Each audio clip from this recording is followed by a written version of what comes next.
I came to meet Shri Harinam. I will tell you a little bit about my background. When I was 18, I left Hungary. I was born in Hungary. And back then it was the communist system under the Soviet Union. Most of you have no idea what that is. But it was a political dictatorship, and it was pretty horrible. And I thought that this is no happiness here. And I blamed everything on the political system. As nowadays, everybody who are lacking a spiritual consciousness or understanding. So when I was 18, I was able to leave the country and went over to the Iron Curtain, they called it.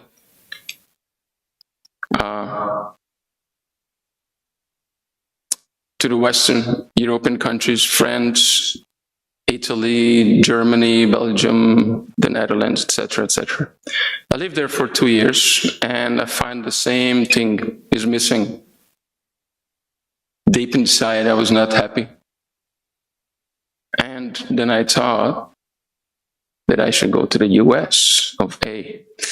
Because in the 1980s, you see all the movies, how the American people are so happy, they're so rich, and they're so free, and they're so brave. And I came to America in 1988, yes. And I found it the worst place of all. After living in Europe, I found it very, I'd say, uncultured, etc., etc. But to make the story shorter, I was not happy, and I thought, where am I going from here? This is supposed to be the best, but still, I still feel the same hole in my heart, you know, the emptiness. And that's how people become hedonistic and cynical, impersonal at best. And after some years living here, after 3 years, I met the devotees. And meeting the devotees gave me, for the first time, some genuine happiness I experienced. The very first meeting was, I think I saw Radhanath Swami, I can't even remember, but those people from they called it the Sanctuary in New York City. And it was, yes, Radhanath Swami. They had the robes back then. And they were chanting Hare Krishna with a harmonium in Tompkins Square Park. I lived in a corner. And I didn't think much of it. But later I met the devotees. I remember meeting this Mataji on the street. She handed me a little katori, like a donor, little cup of halva. And I said, what is this? And she says, this is semolina toasted in butter and sugar and offered to the Lord with love and devotion. I said, okay. That's far out. And second time I came out of the record store, I was in complete maya, you know, girlfriend on one side, something else on the other side. And I met this devotee and walked away with a book.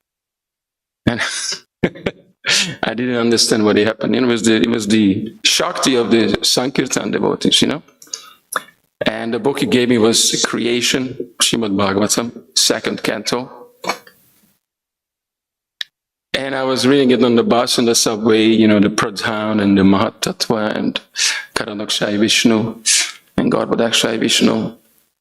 And, you know, from from his navel lotus comes Lord Brahma, and the Mahavishnu impregnates the universe, and the three modes of material nature, you know, start to manifest, etc., etc. And it's completely Chinese for me, you know. But you know, but because by then I met the devotees regularly, I always saw that they were so bright and happy,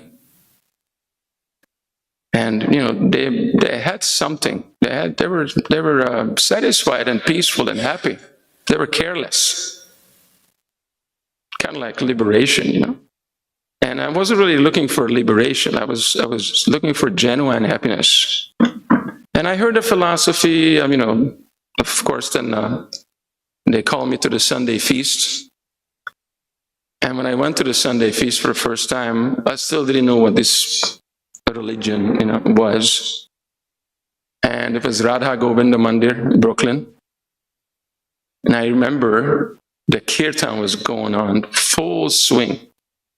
So now it was a different scene than as it is now. Okay, there was lots of Prabhupada disciples, a lot of African body, like really tall, really muscular, and they were playing the mridanga, and the beat was just, very dynamic. Urjaswat Prabhu was singing. Anybody knows Urjaswat Prabhu here? Urjaswat Prabhu, He rocked the house every Sunday. And I was like 500 people just going back and forth in this huge temple room. And they were dancing, and they're ripping their shirt off, people were flying. And I said, what kind of religion is this? What kind of church is this? And they said, come on, let's go to the kirtan. They pushed me into the kirtan. I was in the middle of the kirtan. And he had to take up the dance steps, with everybody else, And it was so ecstatic. And then I looked at the altar. There was Radha Govinda looking at me, smiling. And that was the start with the holy name. That was the start with the holy name. Immediately, we were waiting every Sunday. Of course, we had Guru Puja Kirtan, Gaurarti Kirtan, Mangalarti Kirtan. We were just dancing every morning dancing, chanting and dancing. Ayendra Prabhu quotes Narottam Das Thakur saying that don't think that this chanting and dancing will not take you back home, back to Godhead, because it will. It will. And Ayendra Prabhu says, and my 2 cents worth adding to this is, if you do it, okay? So there's a lot of talk about it, and analyzing and studying, and more analyzing, and more talking about it. But who is actually, if you take it up and do it, then you will understand the result. Srila Prabhupada gives the similar example that when you eat, nobody has to tell your stomach that you're full. Or when you taste gulab jamun, if you heard about gulab jamun and analyze it from different angles of views, and then you have an idea about it, it must be sweet, because that's what I heard, and this is the texture. It's soft and fluffy and juicy. Okay, but when actually bite into the gulab jamun, you will know that nobody has to tell you. You already know it. Practical experience. And so I was very happy, the Hare Krishna devotees, they saved my life. And again, first time I understood and experienced genuine happiness coming from the soul. And then later I moved to Vrindavan. I was so lucky that Maharaj, Rampad Swami, picked me out of the crowd in New York. And I moved to the temple. Moved to the temple in August. And October, I was in Vrindavan 2 months later with Maharaj. And I saw, because, we go to America, so India, you have jet lag, right? It's like 10, 12 hours difference. Depends on location. But, so I was up 1 o'clock at night and I went to the temple room, and there was Ayendra Das singing, beautifully singing, and he had different instruments. He had this Swarmandal. It's like a harp, kind of, you hear in his recordings. And he asked me to play it. I have no idea how to play it. He just told me, okay, just do the strokes at the end. And I did that. So anyway, the point is, Brahmapad Swami asked me where I was for Mongol Arctic, because Mongol Arctic is happening in Srila Prabhupada's Samadhi, which is not in the temple. And then from there, everyone moves to the temple. And where are you from Mongol Arctic? I don't see you for days. And I said, oh, I got busted, you know. But Maharaj, you know, I'm with this devotee in the temple room. And he says, oh, Indra Das. Okay, you keep going. So I got permission to miss Mongol Arctic, just to be with Indra. And later on, Indra convinced me and pulled me and forced me to go to Vrindavan, join a 24-hour kirtan. And when I started doing my service in Vrindavan, that's when actually the journey really started with the holy name.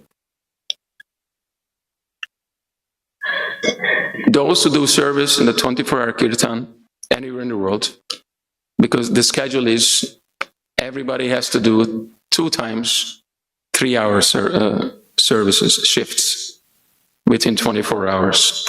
So basically you chant 6 hours a day, plus your japa, plus the Mongol Arctic, plus your studies. And up in ashram, there is no chant for sense gratification.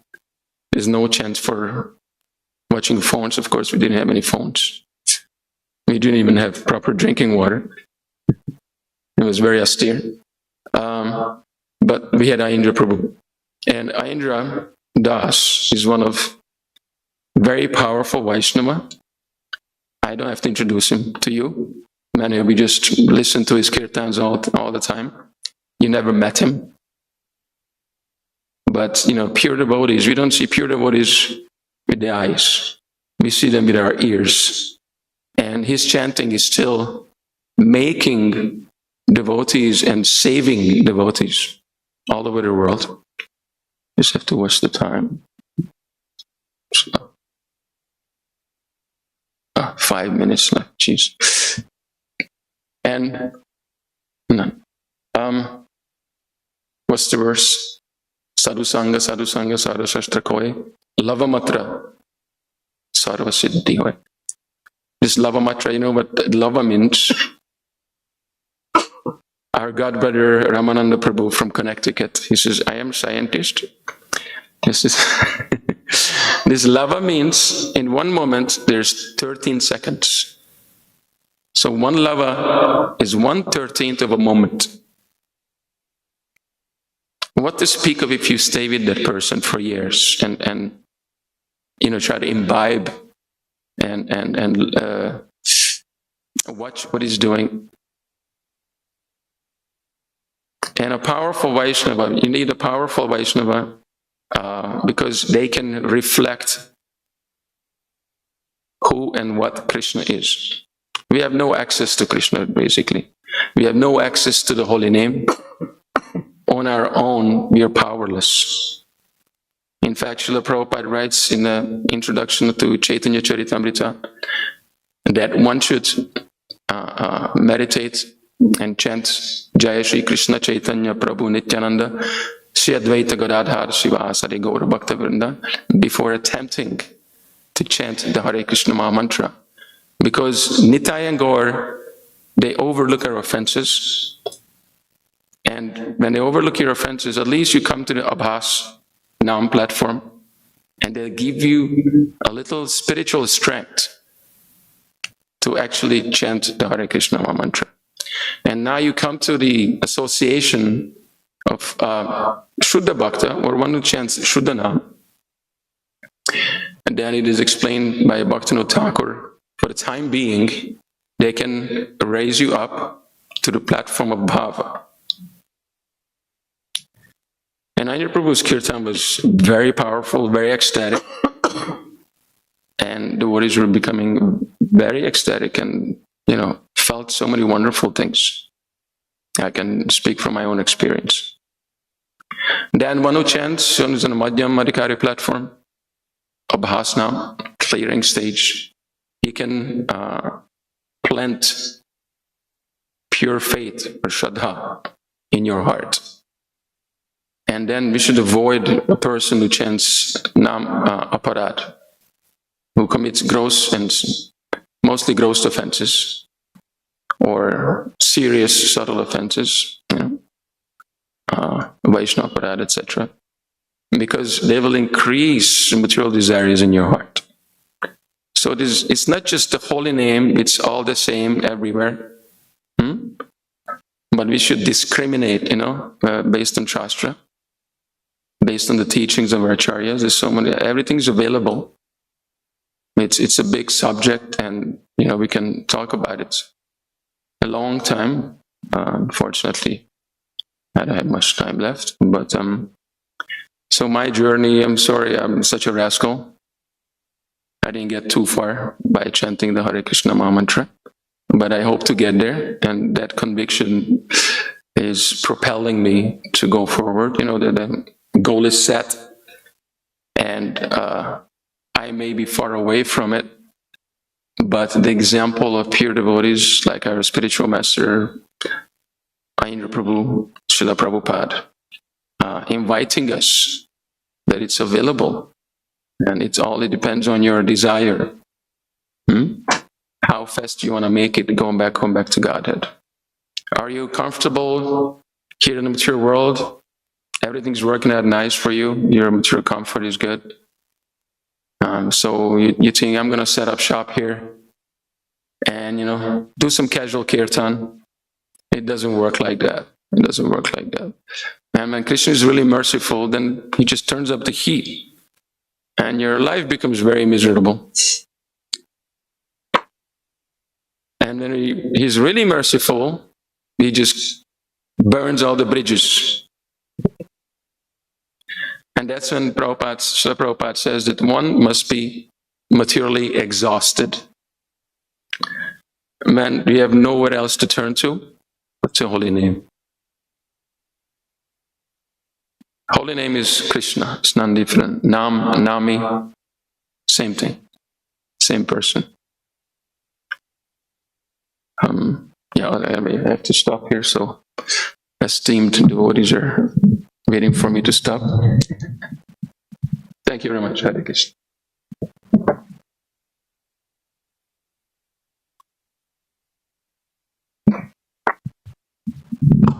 We have until 3:45. We had so much more time.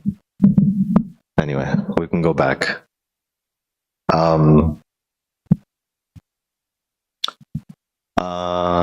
When Amrita Keli Mataji asked me if I would be willing to be part of this panel, I immediately said yes. And I think I saw it as an opportunity to reflect on experiences that I've had and try to see lessons that have appeared along the way. So I just sat down and I took some note of points in my life that I considered like turning points in terms of my approach to the holy name, in regards to kirtan and in regards to japa. And then at the end, I just wanted to share some reflections and what I considered lessons that I got from these experiences. So I hope you don't mind me just looking at my notebook here.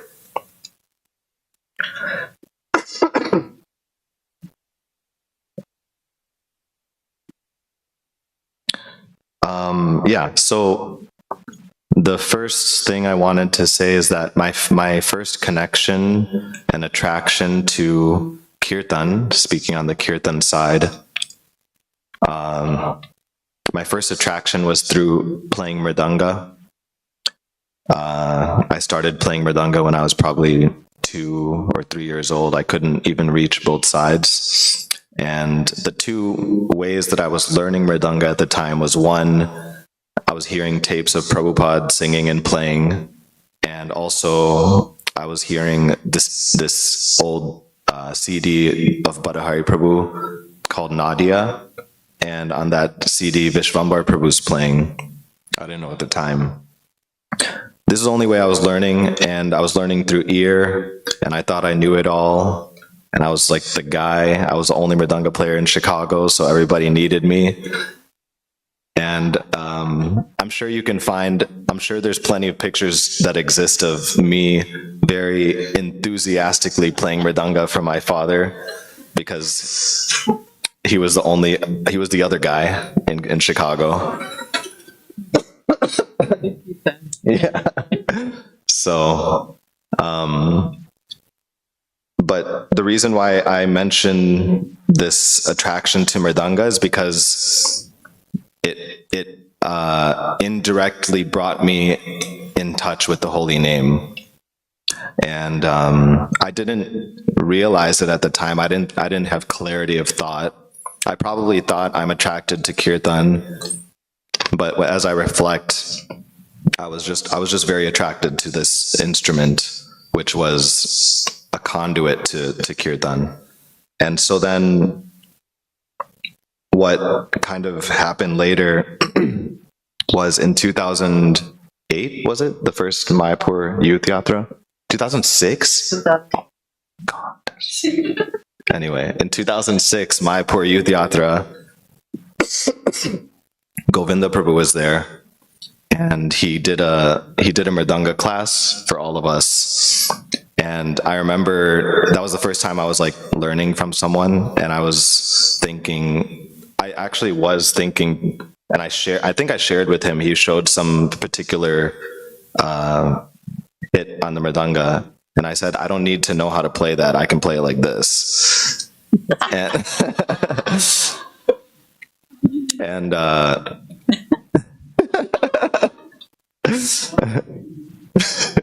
what'd you say? Yeah, nothing's changed.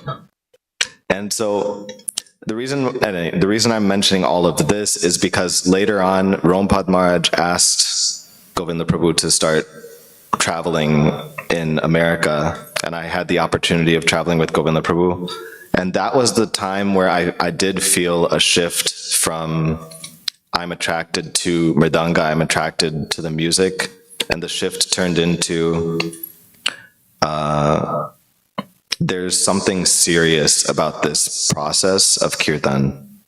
And Govinda Prabhu was very effective at making you know that kirtan's a serious process.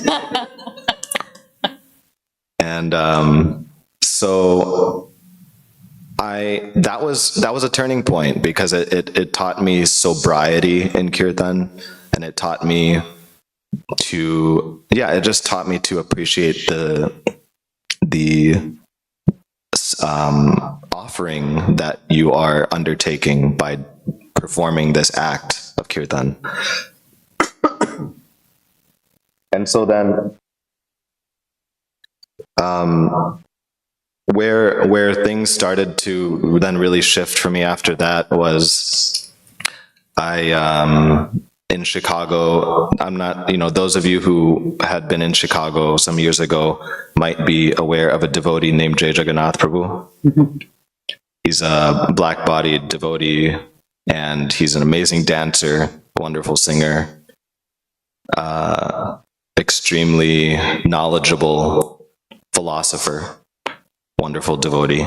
And actually, my relationship with him started only through kirtan, which is interesting. That's how a lot of devotees' relationships started with Aindra Prabhu.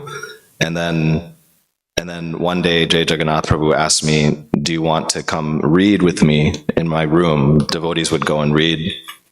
And we just went and we were just reading essays, Bhakti Siddhanta, different Nectar of Instruction, just our usual books. But the discussion that was coming from those reading times together, like, completely opened my world in terms of my vision of Krishna consciousness. And also it just kind of blew my mind on a very basic level that this devotee that sings is also into philosophy. Like, why? Mm-hmm. Like, just do kirtan. You don't need to be into philosophy.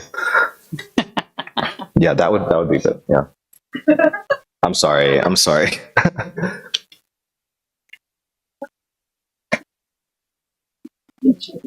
No, these ones are good. Thank you.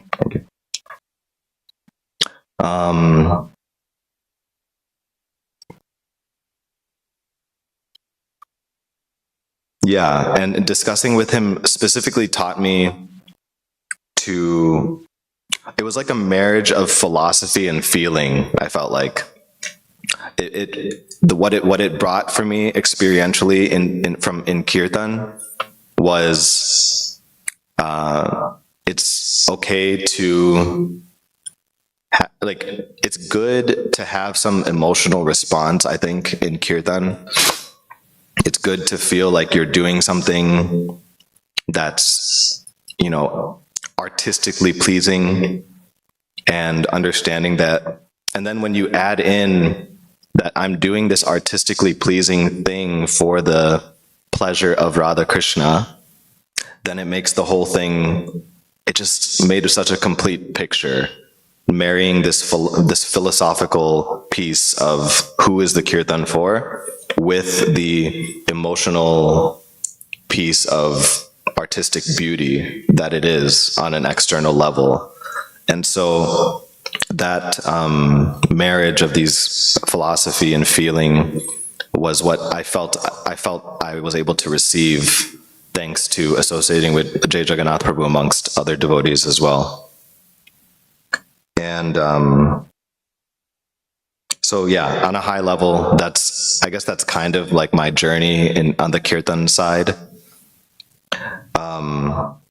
Regarding japa, my earliest memories feel the experience of japa seemed quite forced. I'm sure any devotee child growing up in Krishna consciousness may be able to relate to that in one way or the other at some point or the other, whether it's Gita camp, chant the round, but we're all going to chant in unison just to make it really like extra drawn out.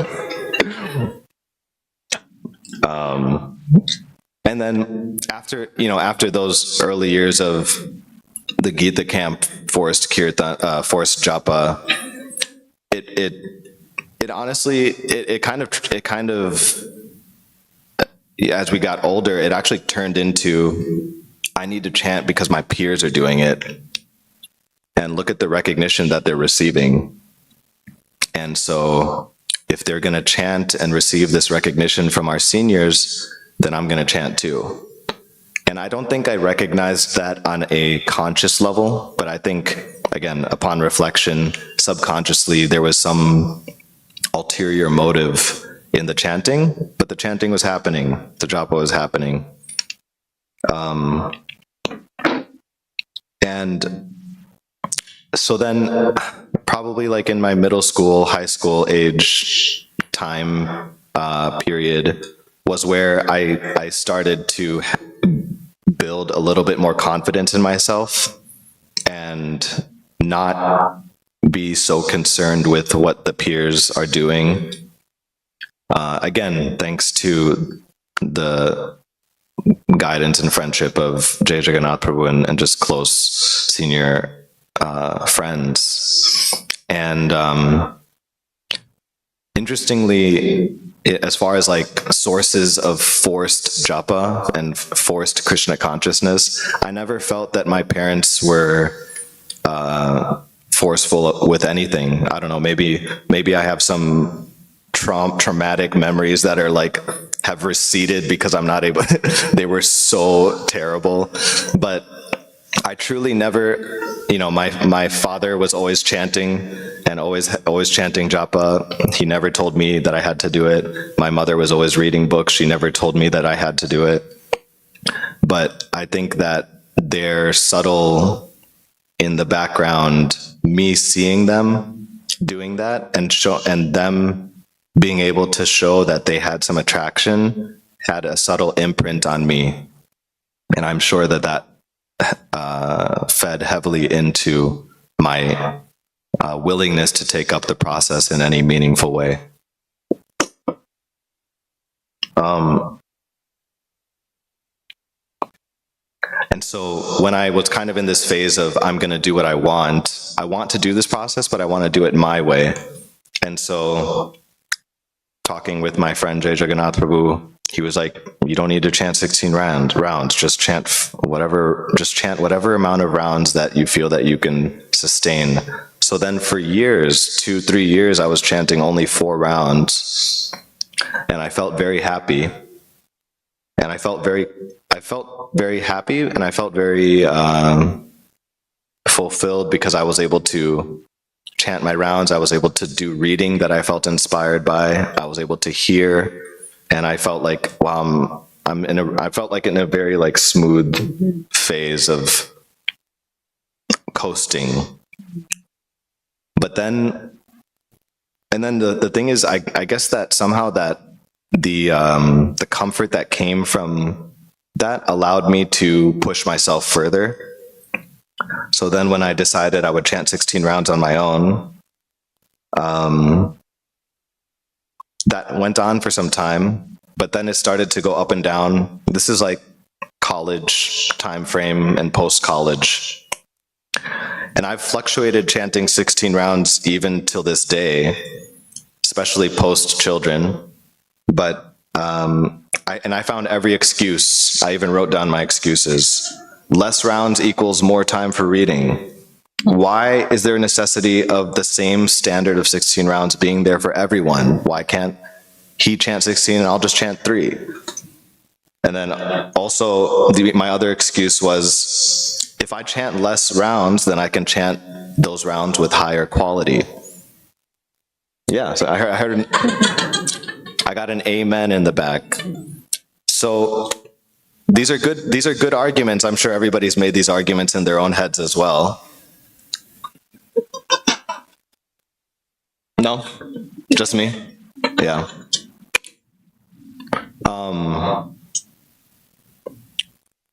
But what I guess where I currently stand in my relationship to japa is I feel that I'm very aware that these are excuses, and I feel very grateful to have been able to connect with senior devotees who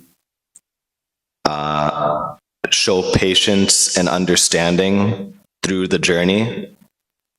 And I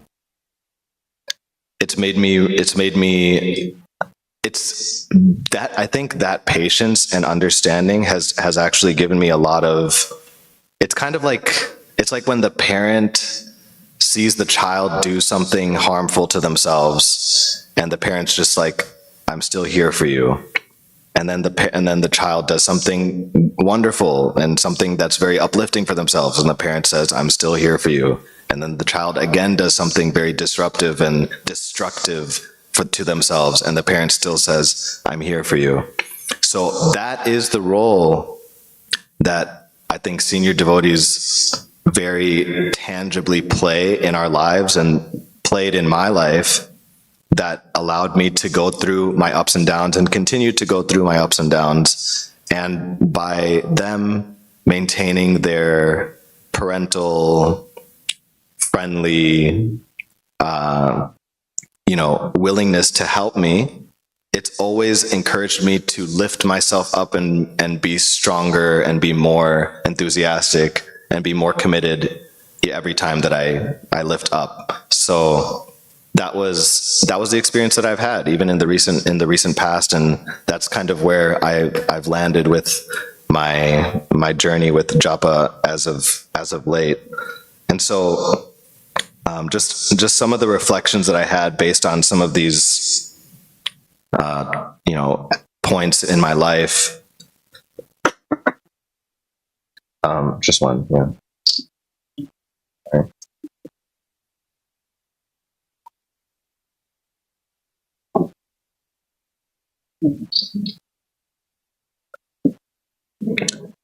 Any connection to the holy name is better than nothing.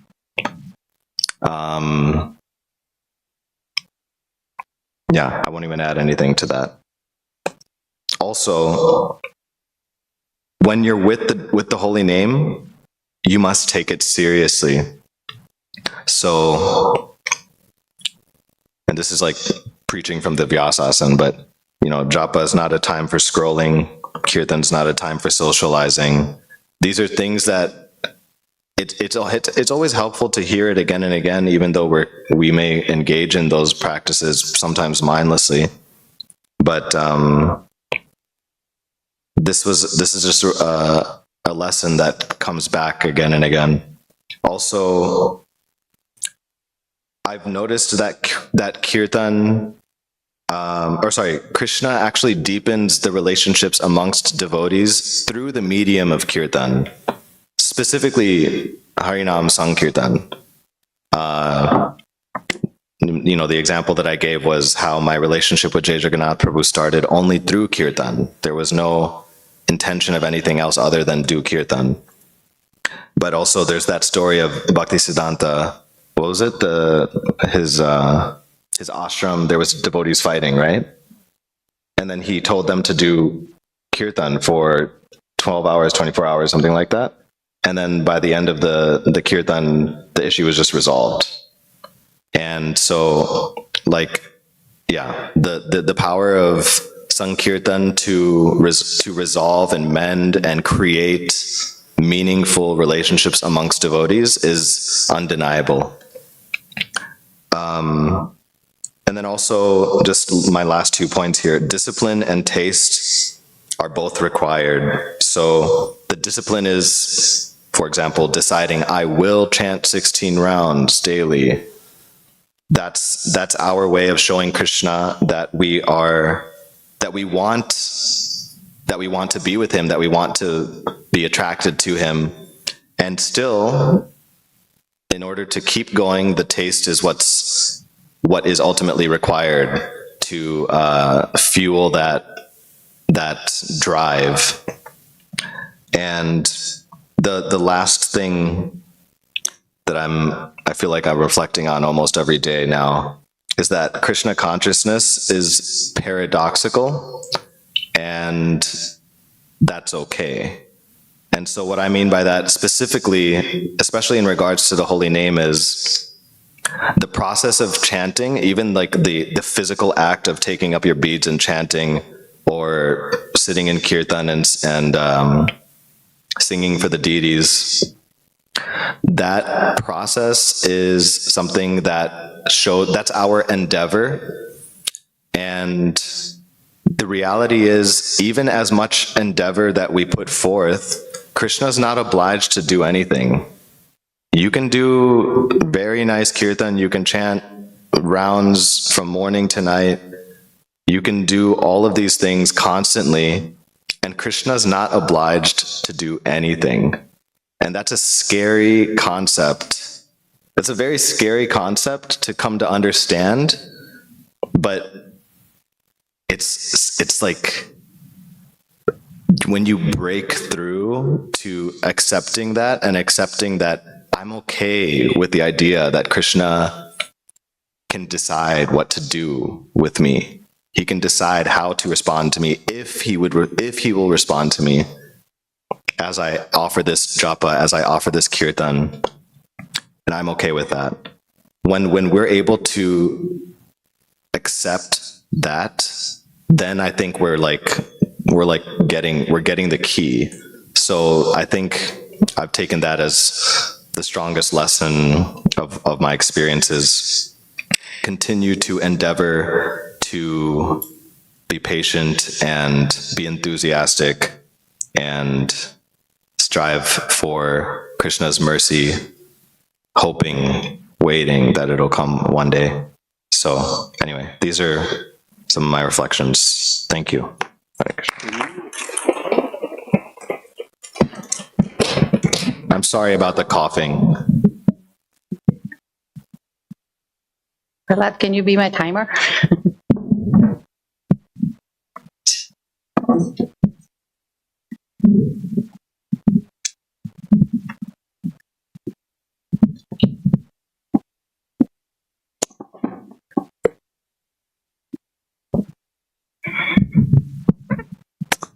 Hare Krishna. honestly speaking, I was thinking where to start.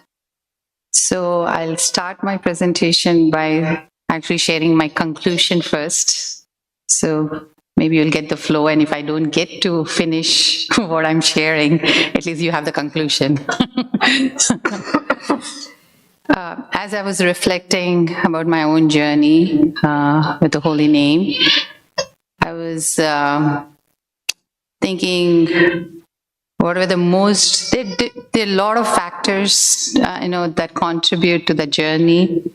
But today I would actually like to share that there's several sadhus and couple of sadhavis who have been a big influence in my journey in the chanting of the holy name.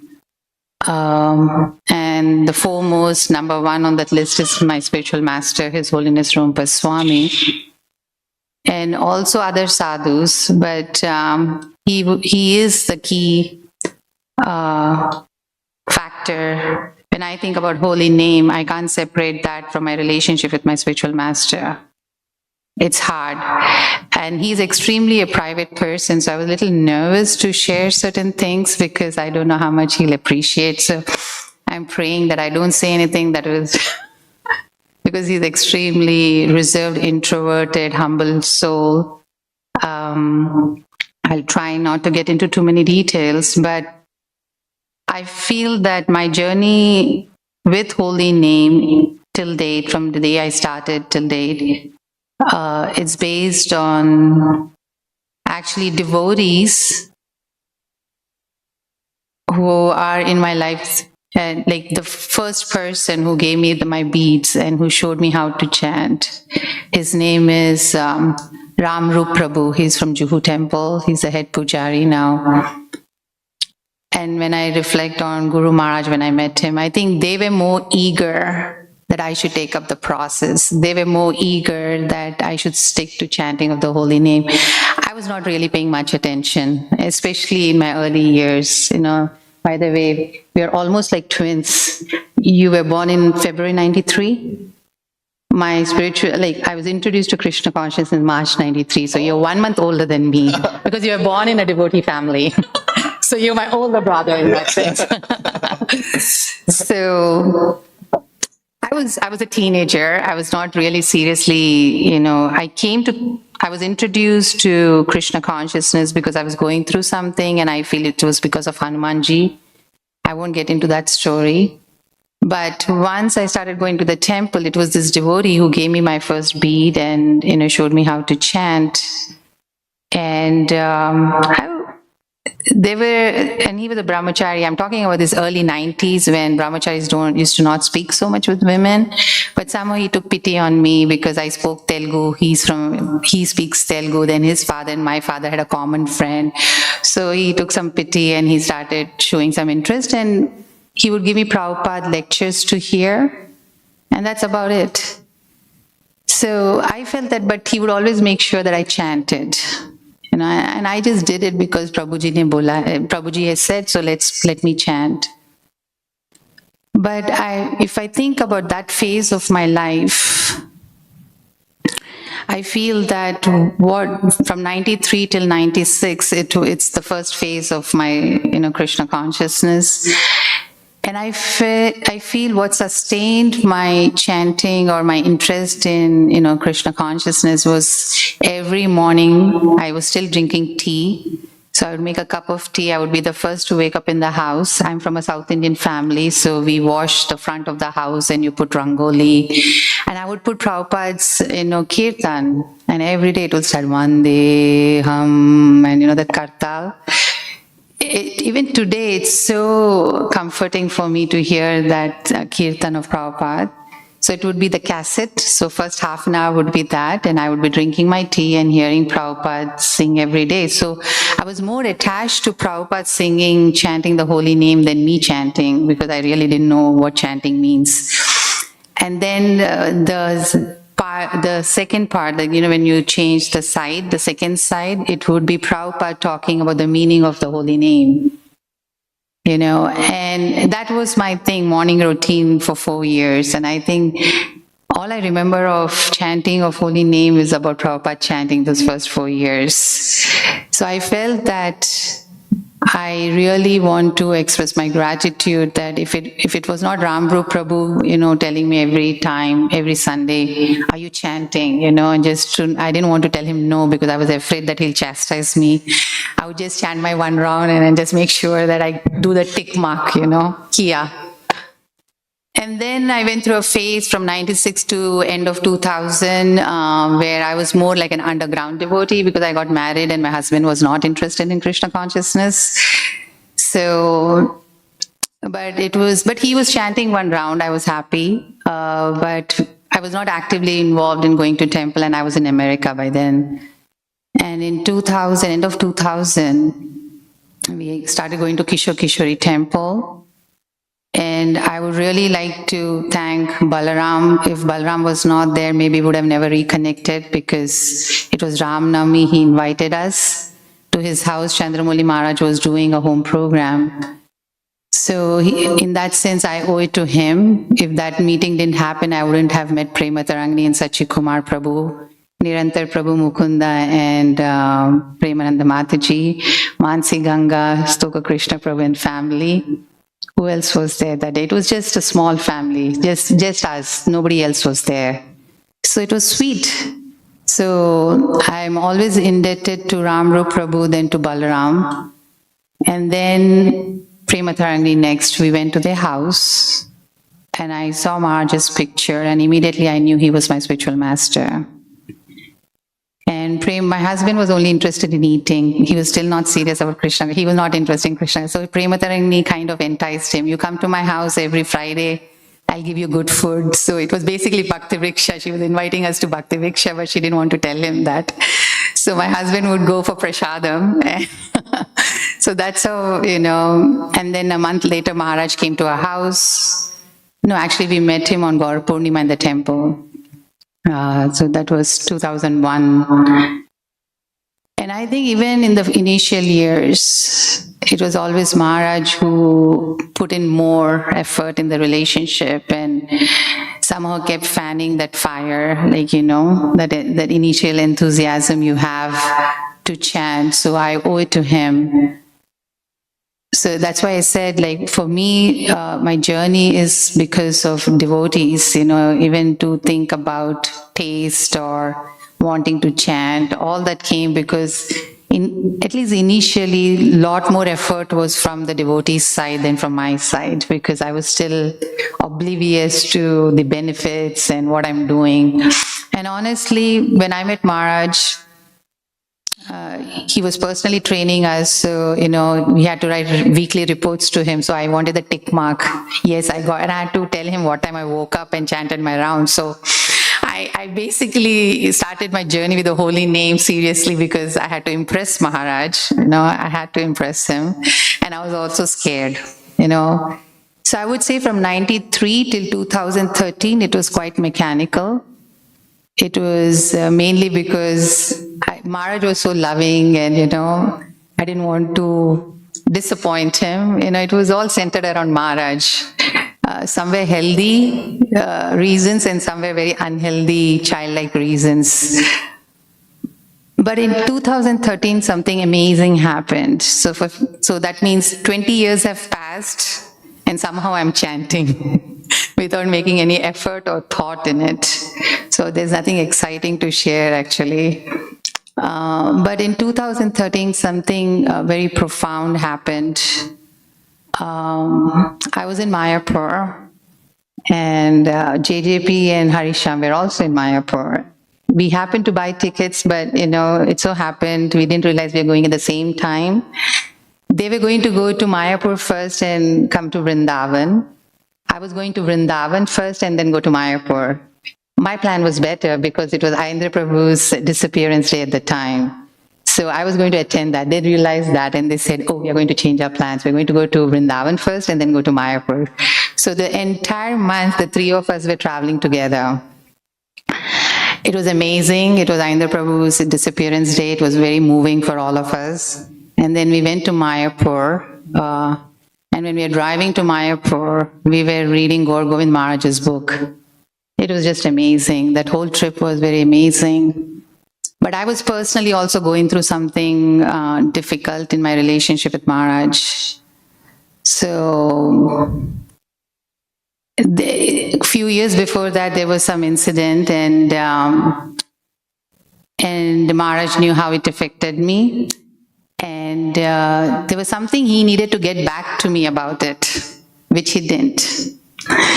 So this time I said, I think I'm the most rebellious disciple, I think, I don't think he has a disciple like me. But anyway, Maharaj has been very kind. So I patiently waited this time. I said, I'll wait till Maharaj comes back and talks about this topic. But 3 years have passed and I'm waiting still. So it did affect my relationship with him.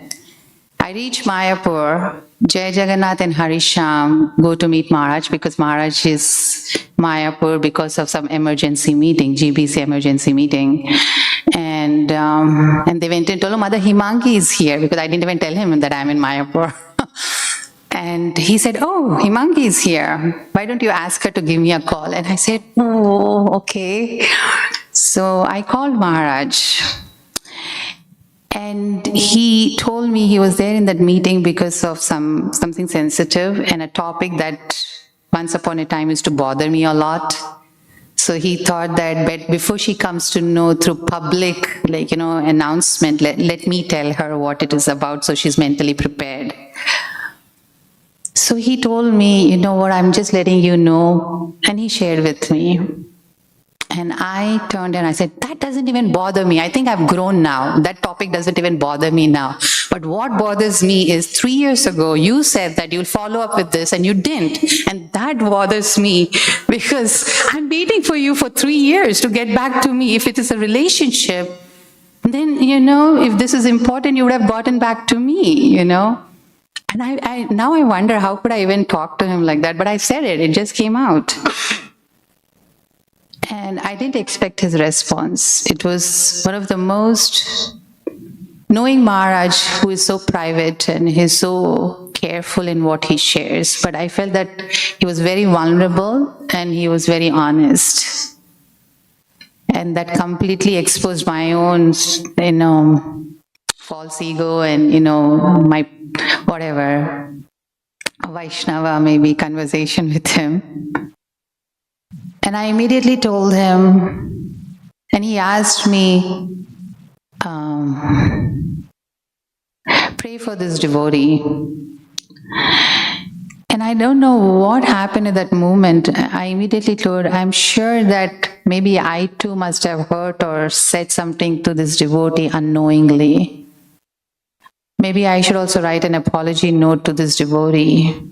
Maharaj said, it would be nice to write, but don't expect a response. I said, sure. And I think for the first time I was genuine when I told that to him. I think something in the, I don't know, I cannot speculate what the spiritual master was thinking at that moment, but I can only say through my experience that something about that conversation pleased him. I'm skipping a lot of details because, it's not proper to share the details, but we had a very honest, heart-to-heart conversation on the phone. And at the end, he knew for me to write that apology note would have taken a lot of strength and a lot of courage. And I was willing to do that and admit my mistake. So, and I wrote to him, and I wrote the letter, and the next day Maharaj flew to Chicago. And by the time he landed at Chicago, I sent the letter to him, and I thought that I'm doing the right thing. I told him, you know me very well, you know the other devotee very well. Do you think the way I wrote the apology note, it sounds good? Or is it going to escalate things more, even further? And he said, the response came, red line, red sentences, red sentences, red sentences, everything was red, red, red, red. So it was not, he corrected my English and sentence formation. It was not so much about the what I was expressing. And my husband said, we have to serve the spiritual master, but you gave service to your spiritual master to correct your letter. You know, Hemangi, I've never seen anybody like you. You're really a character. I said, you know what, that was not what I was thinking, but anyway. But the moment I sent that letter, send button, I was actually at that moment, Maharaj asked me, what is your meditation while you're in Mayapur? And I was saying, I'm listening to Tamal Krishna Maharaj's classes on Shikshashtaka prayers. So that day, I was actually hearing class on the 5th verse. And that was my meditation as I was chanting. This is a little hard to share in public forum, but it's just glorification of my spiritual master. So imagine 20 years of totally absence to the holy name. You don't know. Literally, I would just chant. I'm one of those devotees, because I'll finish my 16 rounds and I can do any damn thing I can do. Usually that was my attitude, because first thing in the morning, get up in the morning, finish your 16 rounds. Okay, now I can do whatever I want to do. And for me, it literally happened in that moment. How they say, it was that experience, and it's a gift that I received from Maharaj. I started chanting that day, and I kept chanting the whole night till the next day. So I chanted for 24 hours, and I lost track of time. And here is a person who has no understanding and no taste in chanting. It shocked me. It really shocked me. And I knew it was a gift Maharaj gave me for that little sincerity that I showed. And I wrote to him, am I being a Sahajiya here? And he said, no, it's just a shadow. Be in that moment that this will also pass. But you will hold on to it so that you can move forward. So that was my first actually connection with the holy name in a meaningful way, and seeing him as a person. Because I really felt, and it was also Mayapur, it has its, potency being in the Dham. So it was a mix of both. After that, I went through some few years of really some amazing experiences with the holy name. I was really excited, and I felt like in a new relationship. And then the ashram thing. Jai Jagannath and I are good friends. So we were going through some rough phase in our own relationship. And we both didn't want that relationship to, disintegrate because of external circumstances. So a plan we came up with was, he loves chanting and I love chanting. So every Ekadashi, when 1 o'clock the temple closes, we would sit in front of Prabhupada and we would chant extra 16 rounds together. So we never discussed about our differences. We didn't discuss about how we hurt each other. But what brought us together, and until date, we have this mutual love and respect for each other, is because of the holy name. So that was a second big transition in my journey, that, like how you were sharing, the differences, whatever you have, the holy name, takes care of. It's the same. I experienced that with Jai Jagannath, during that time. You were also part of it, So it was I believe you once came and said, can you join for japa, didn't you? Yeah. Join us in the afternoon for chanting. Anyways, so that was the second big transition, to see that genuinely how the holy name is Nam Prabhu is a person. And then when you connect with him and you are in a relationship with him, he really carries you. And for me, it was just to see that he preserved my relationship with somebody I really cared for. It was very touching and moving. It really strengthened my Krishna consciousness too. Going forward now, okay, I'm almost done. So now in the past 3-4 years, it has been extremely dry phase. It's a struggle. I'll say it differently. When you experience such, Krishna really reciprocates, the holy name really reciprocates, you think it will be forever. But This time around, when I'm not having that juice, like you say, rasa, like while chanting, when I notice that, but a big difference now is that my enthusiasm to chanting is not gone down. Even though I'm not getting the same kind of reciprocation or the expectation I have from the holy name is not happening.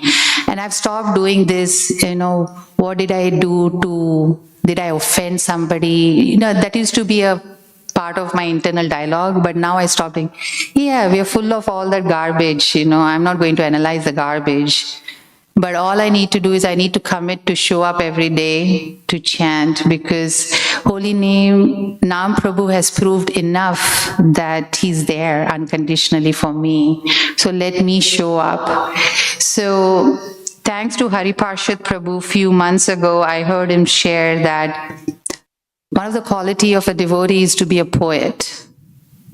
And I thought, oh my God. And he said, devotees should write. And I said, I'm a terrible, I can't speak any language properly. And my written English is even worse than that.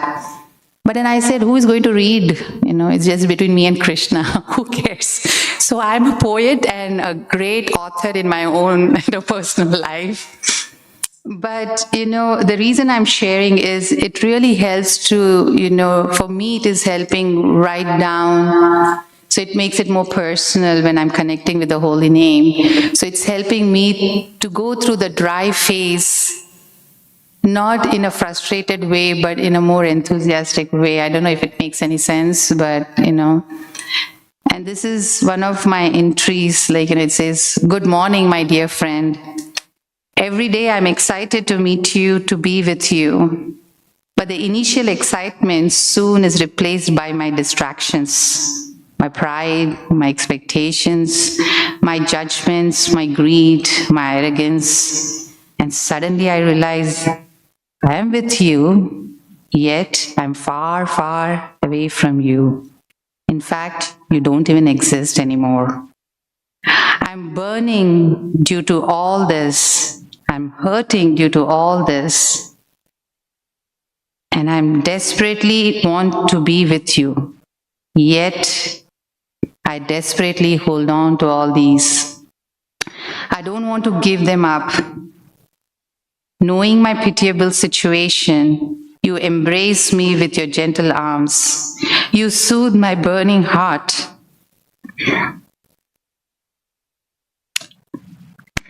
With your cooling embrace, and I calm down. Your loving presence gives me the strength to go through this journey with confidence. Confidence in your unconditional love, not confidence in my own efforts. Thank you for being my ever-loving friend and showing up every day.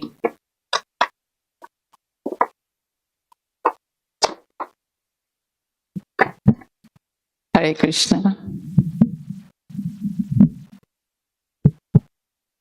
Hare Krishna, Hare Krishna. Come.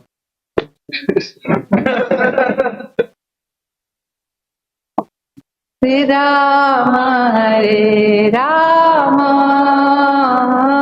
Rama Rama, Hare Hare.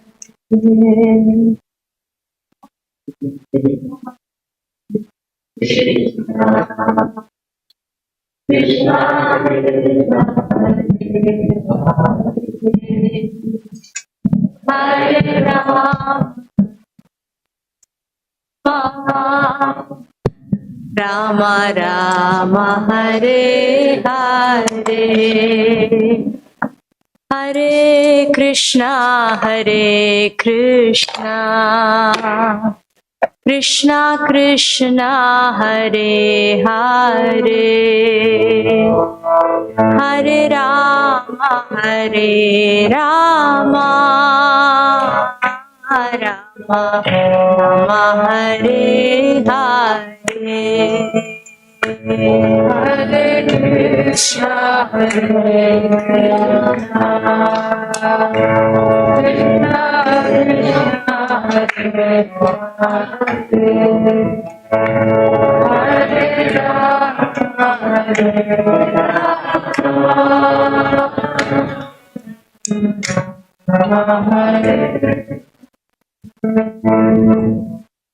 Hare Krishna,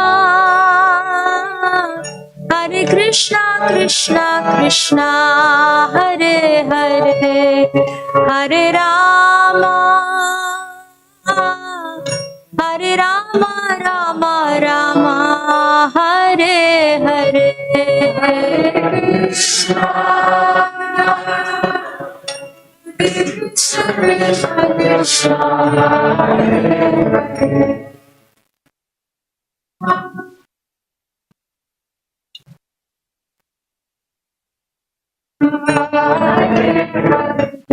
Hare Krishna, Hare Krishna, Krishna Krishna, Hare Hare, Hare Rama, Hare Rama, Rama Rama, Hare Hare, Krishna, Hare Krishna, Krishna Krishna, Hare Hare, Hare Rama, Hare Hare Krishna, Hare Krishna, Krishna Krishna, Hare Hare, Hare Rama, Hare Rama, Rama Rama, Hare Hare, Krishna, Krishna Krishna Krishna, Hare Hare, Hare Rama, Hare Rama, Hare Krishna, Hare Krishna, Krishna Krishna, Hare Hare, Hare Rama, Rama, Rama Rama, Hare Hare, Hare Krishna, Krishna Krishna,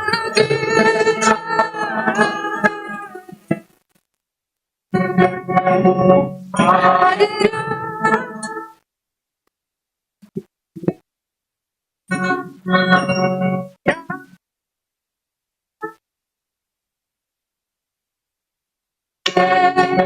Hare Krishna, Krishna Krishna Krishna, Hare Hare, Hare Rama, Hare Rama, Rama Rama, Hare Krishna,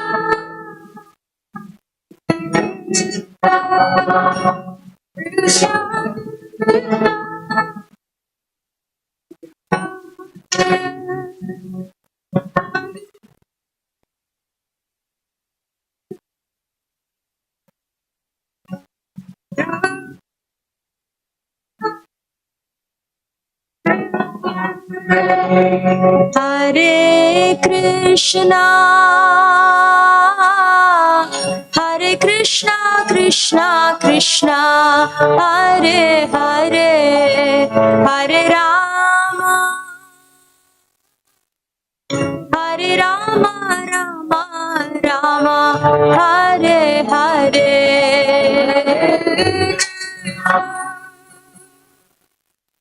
Hare Krishna, Krishna Krishna, Hare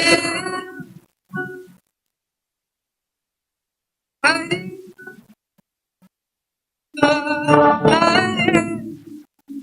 Hare Krishna, Krishna Hare Krishna Krishna Krishna Hare Hare Hare Rama Hare Rama Rama Rama Hare Hare Hare Krishna Hare Krishna Krishna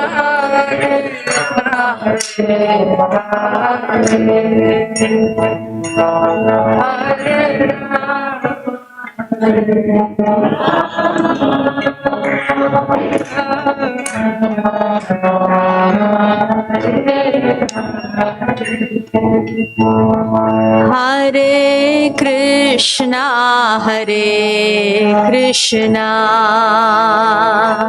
Krishna Krishna Hare Hare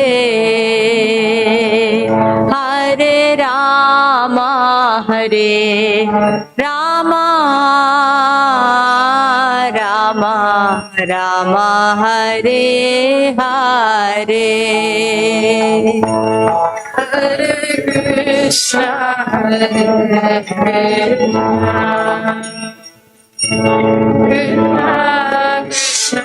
Hare Hare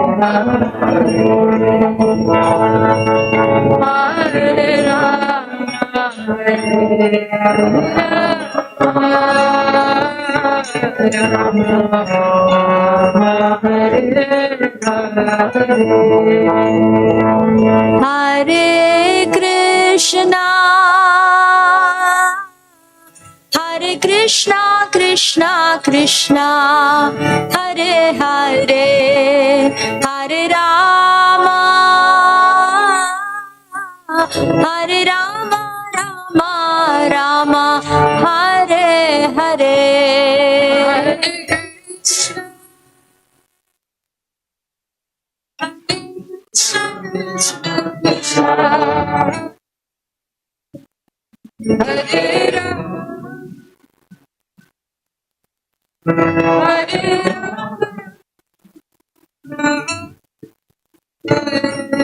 Hare Krishna Hare Krishna Krishna Krishna Hare Hare Hare Rama Hare Rama Rama Rama Hare Hare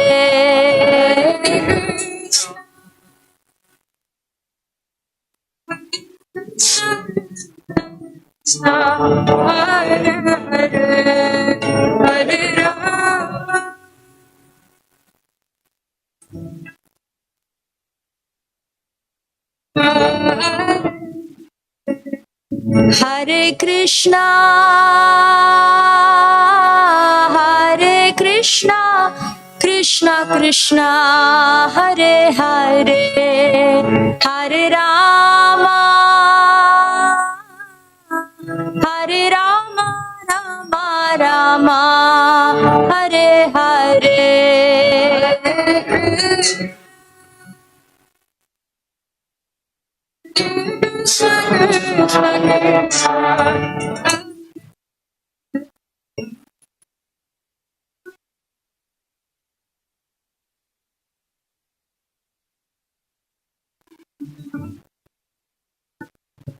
Hare Krishna Hare Krishna Krishna Krishna Hare Rama Rama Rama Hare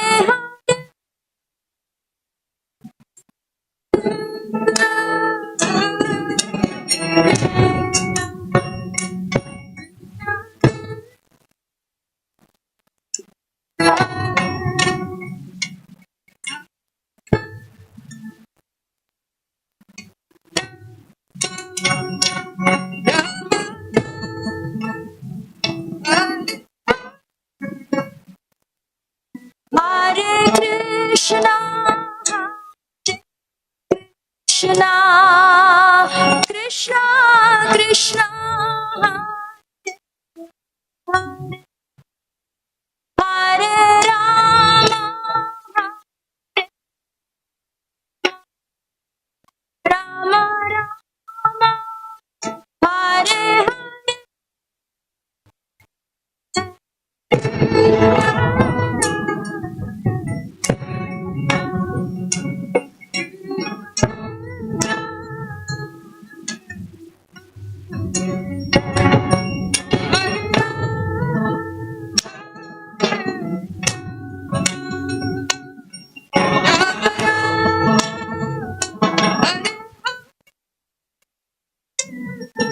Hare Krishna, Krishna Krishna, Hare Hare, Hare Hare,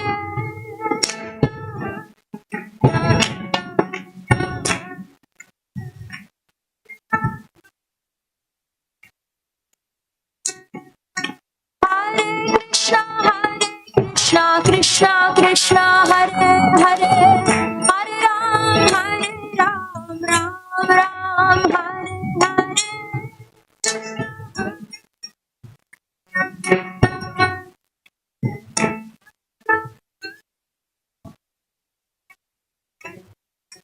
Hare Krishna, Krishna Krishna Krishna, Hare Hare, Hare Ram,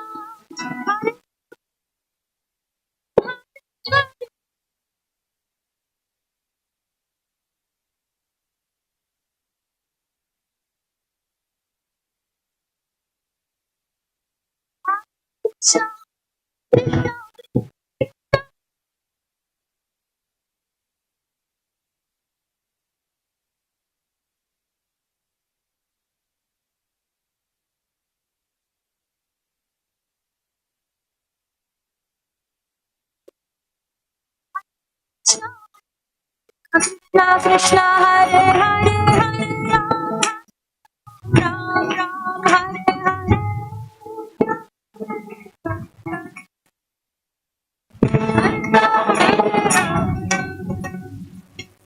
Hare Krishna, Krishna Krishna, Hare Hare,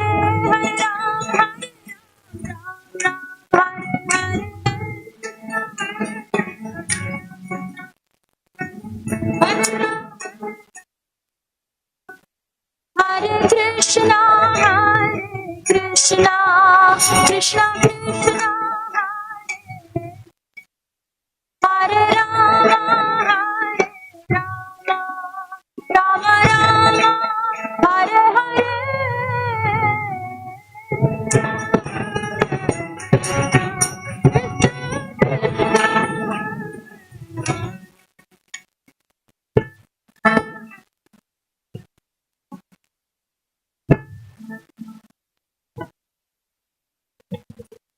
Hare Krishna, Krishna Krishna, Hare Hare, Hare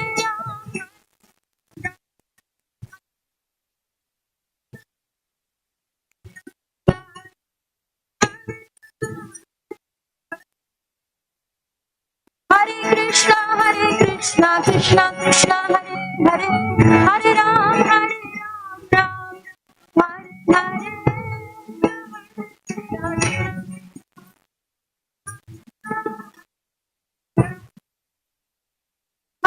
Krishna, Hare Krishna, Krishna, Hare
Krishna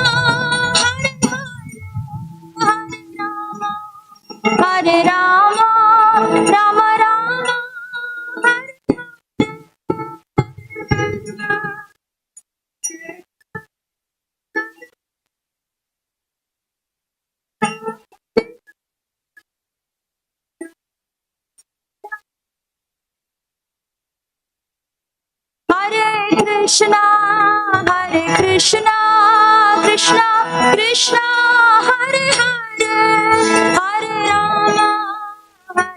Rama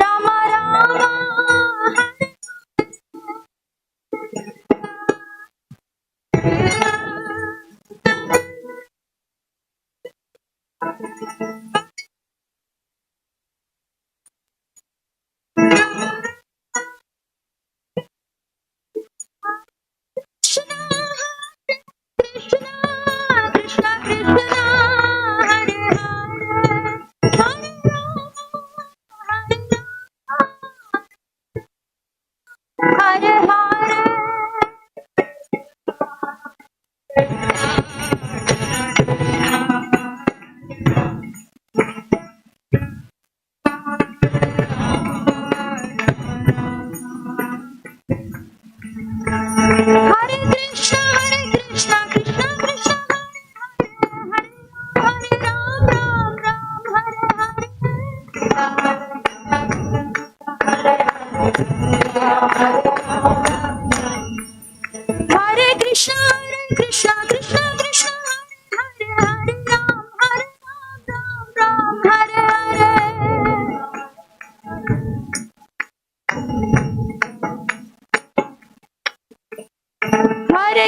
Hare Krishna Krishna Krishna Hare Hare Hare Rama Rama Rama Hare Hare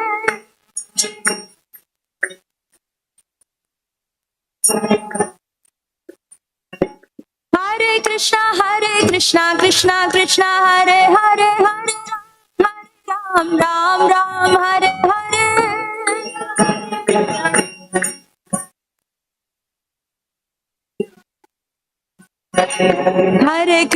Hare Krishna Krishna Krishna Hare Hare Ram Ram Ram Hare Hare Hare Krishna Krishna Krishna Hare Hare Hare Ram Ram Ram Hare Hare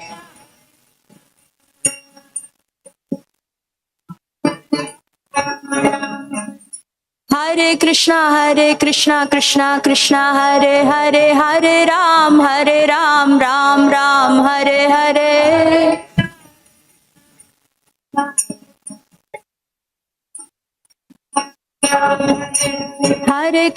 Hare Krishna Krishna Hare Hare Ram Ram Ram Hare Hare Hare Krishna Krishna Hare Hare Ram Ram Ram Hare Hare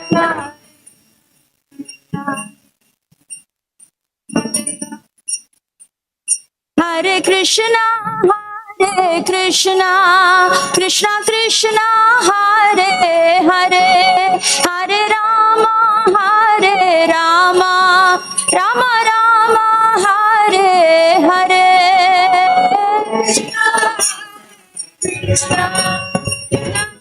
Krishna Krishna Hare Hare Ram Ram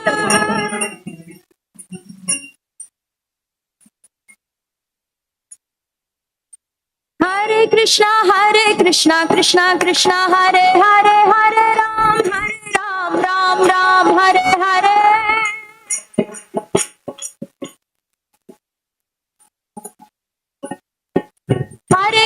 Hare Krishna Krishna Hare Hare Ram Ram Hare Hare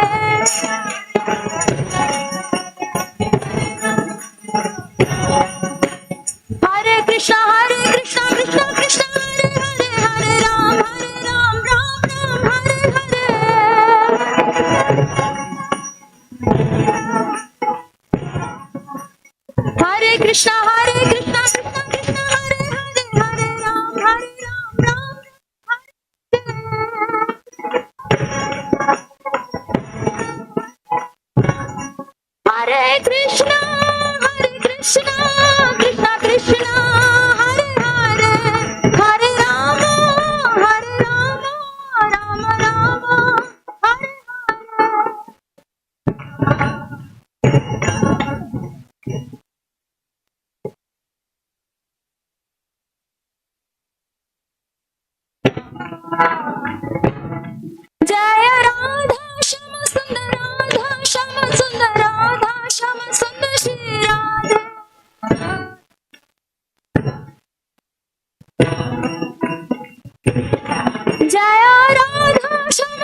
जय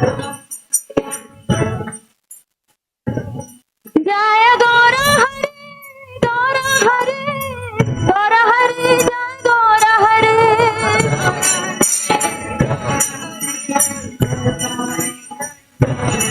जय जय प्रभुपाद प्रभुपाद जय Prabhupada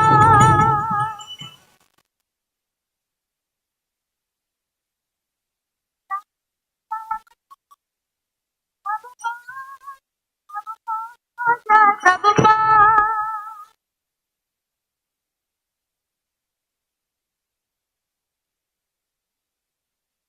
On your phone, follow along.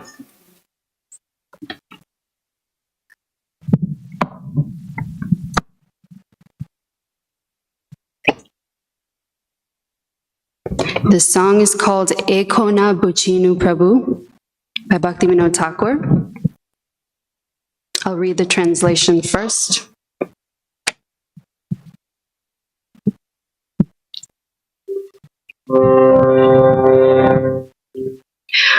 I have finally understood, O Master, that your lotus feet incessantly bestow utter ambrosia and complete freedom from fear and despair.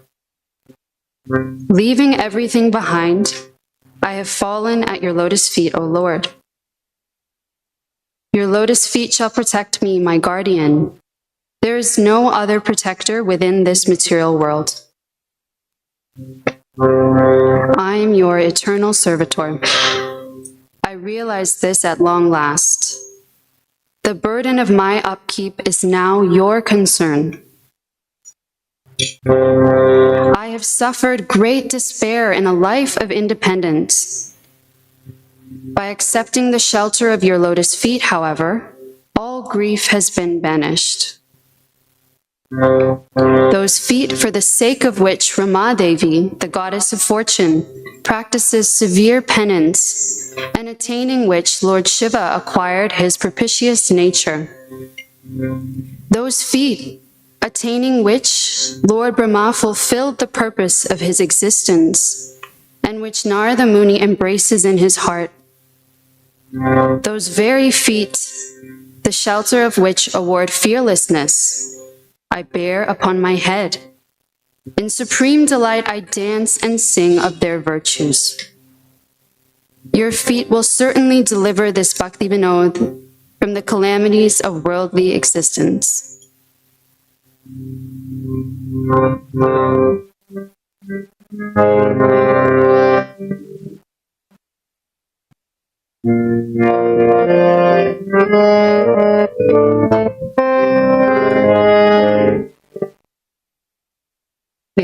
Ekona bujino Prabhu Tomara charana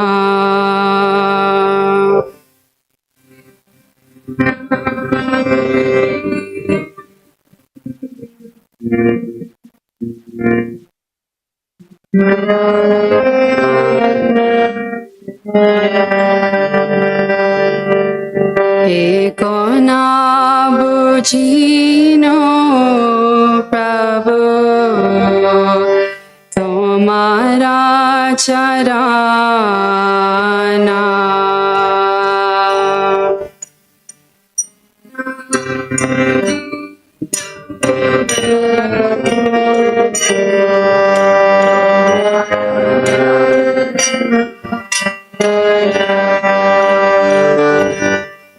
Ashoka Bayamrita Purna Sarvakshana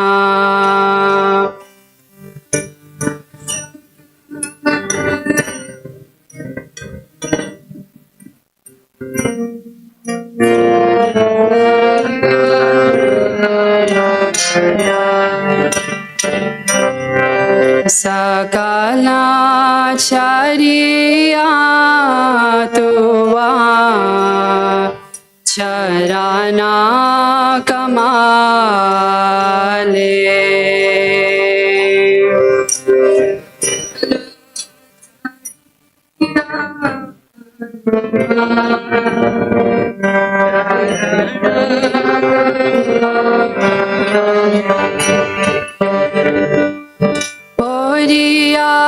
याचियामि नाता तव पादतले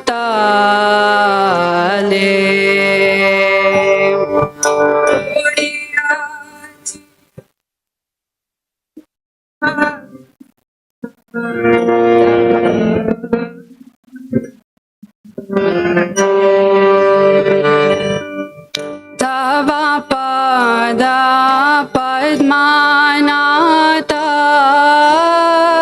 रक्षिबे हमारे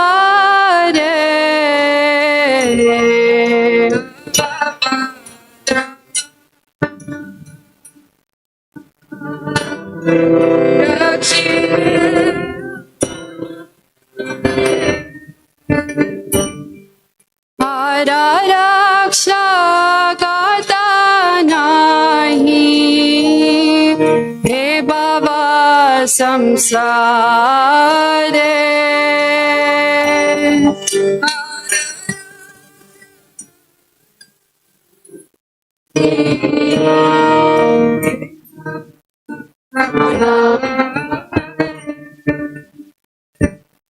यामि तव नित्यादास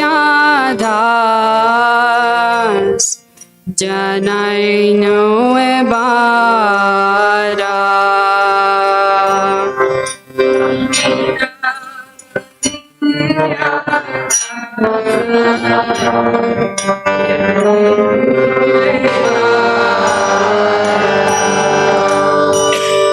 हमारा पलाना भरा हे कोना तुम्हारा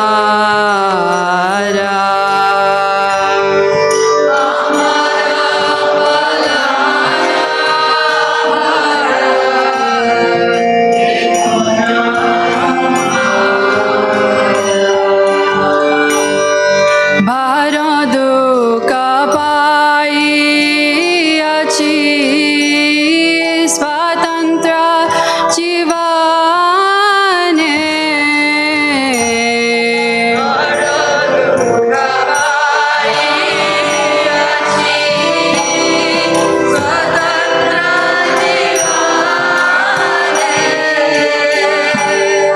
सब दुख धुरे गेलो ओ पदा वराने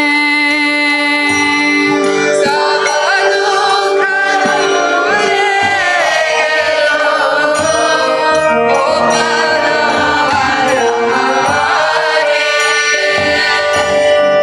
जे पद लगिया रामा तपस्या करिला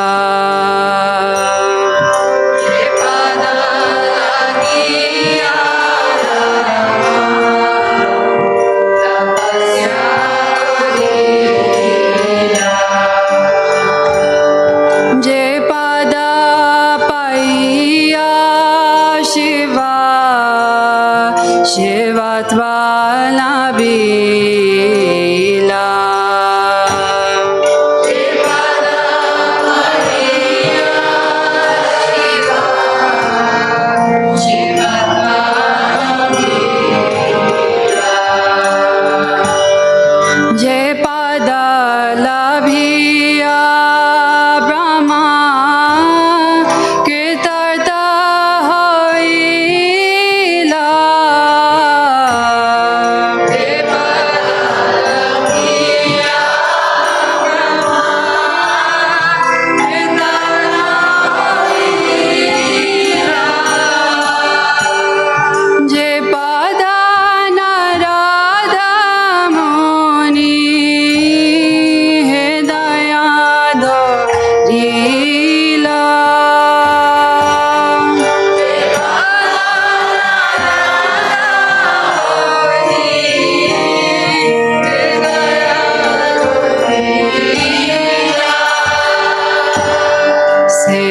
से अभया पादा शिरते धोरिया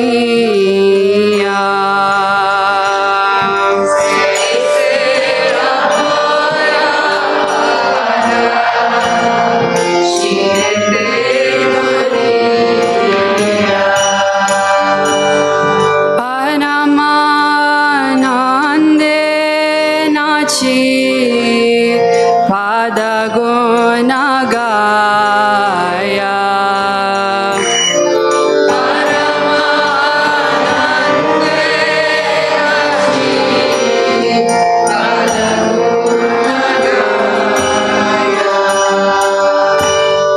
Samsara vipadahate avashya udhara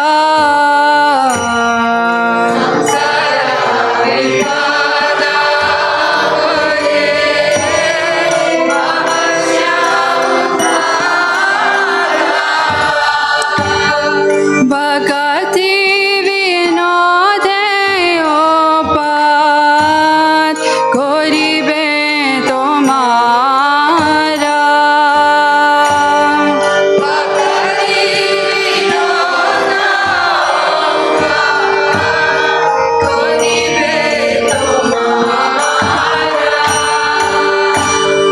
Bhakati vinodeopat koribe tomara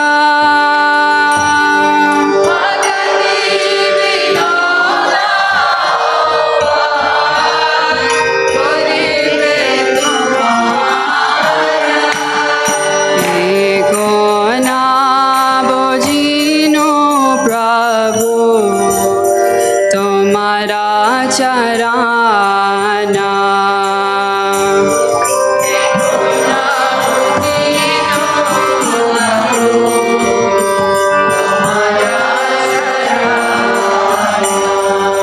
Eko na bujino Prabhu Tomara charana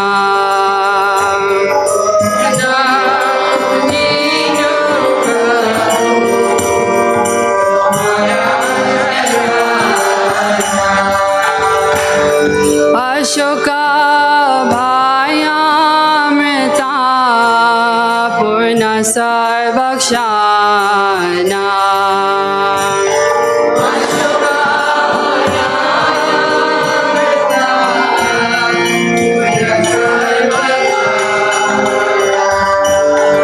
Ashoka bhayamrita purna sarvakshana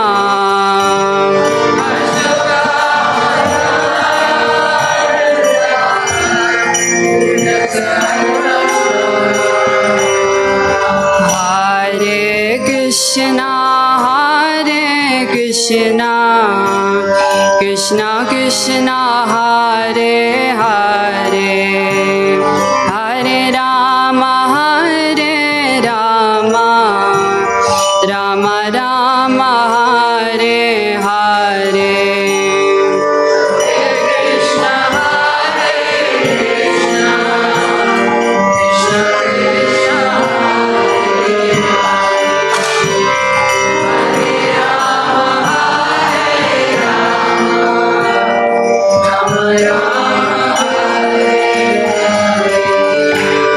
Hare Krishna Krishna Krishna Hare Hare Hare Rama Rama Rama Hare Hare Hare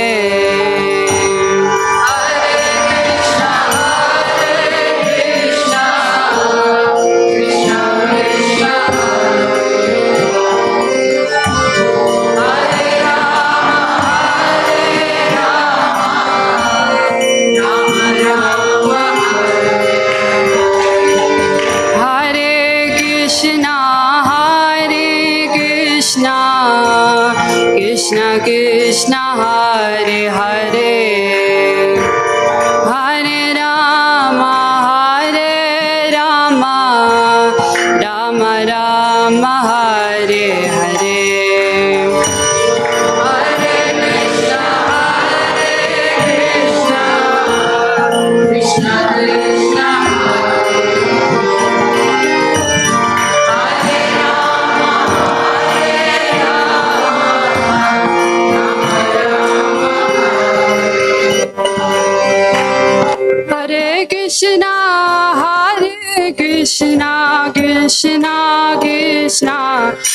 Hare, Hare Rama, Rama Rama, Hare Hare.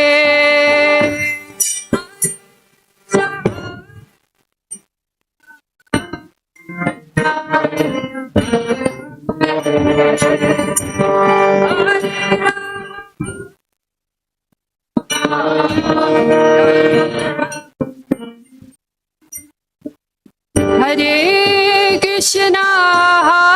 Krishna, Krishna Krishna, Hare Hare, Hare Rama, Rama Rama, Hare Hare.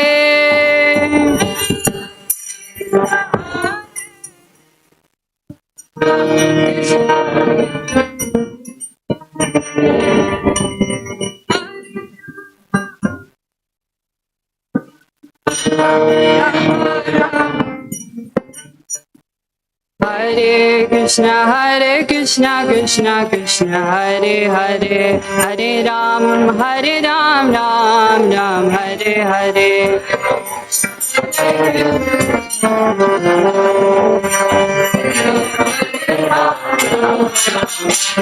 Hare Krishna, Krishna Krishna, Hare Hare, Hare Ram, Ram Ram, Hare Hare.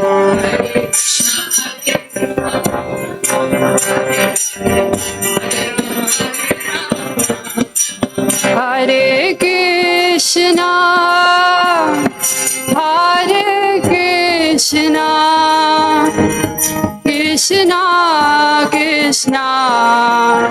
Hare Hare, Hare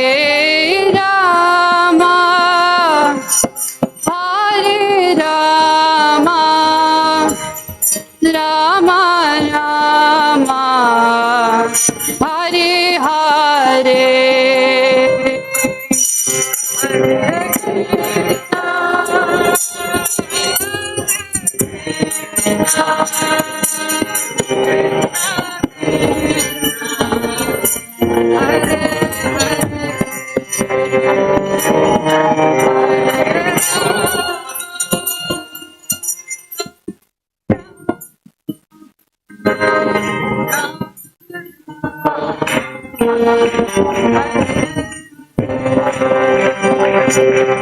Hare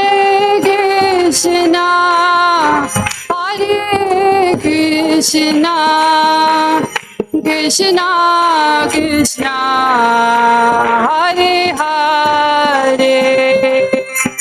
Hare Rama,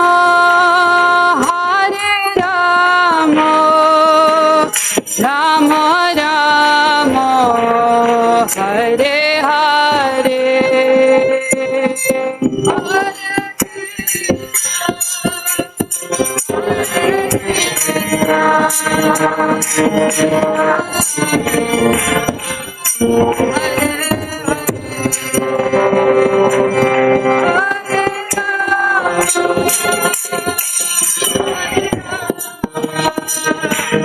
Rama Rama, Hare Hare.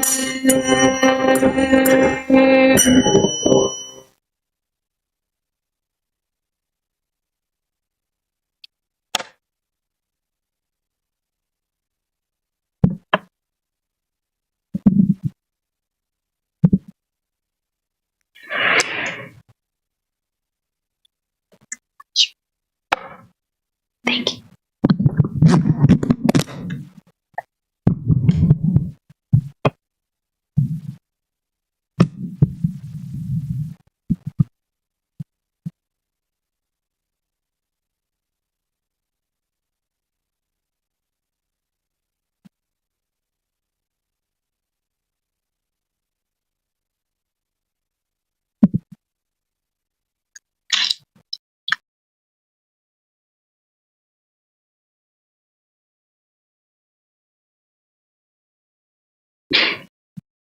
I have two thoughts, multiple thoughts, but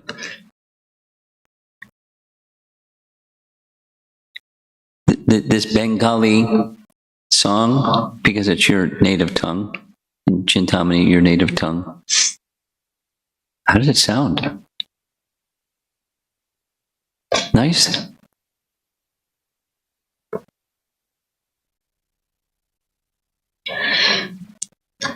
I can't hear you. A little bit of what? In the pronunciation.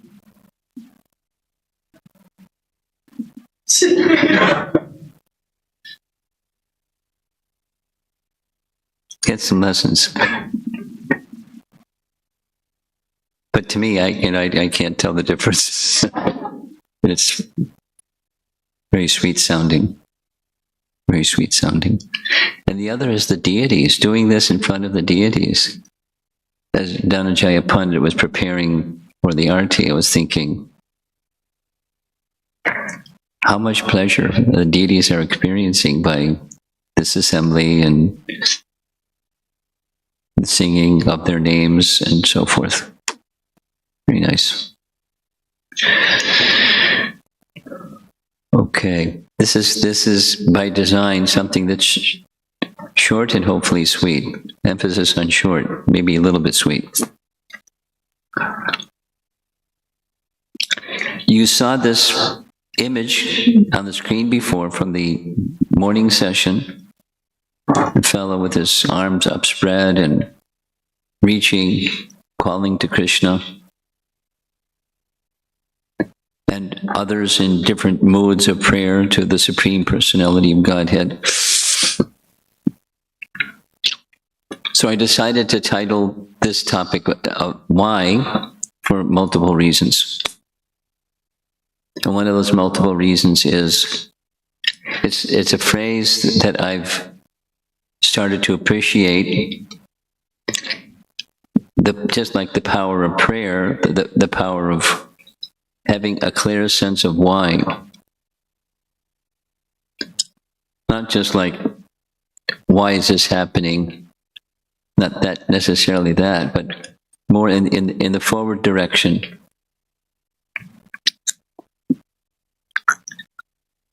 Why go this direction instead of that direction?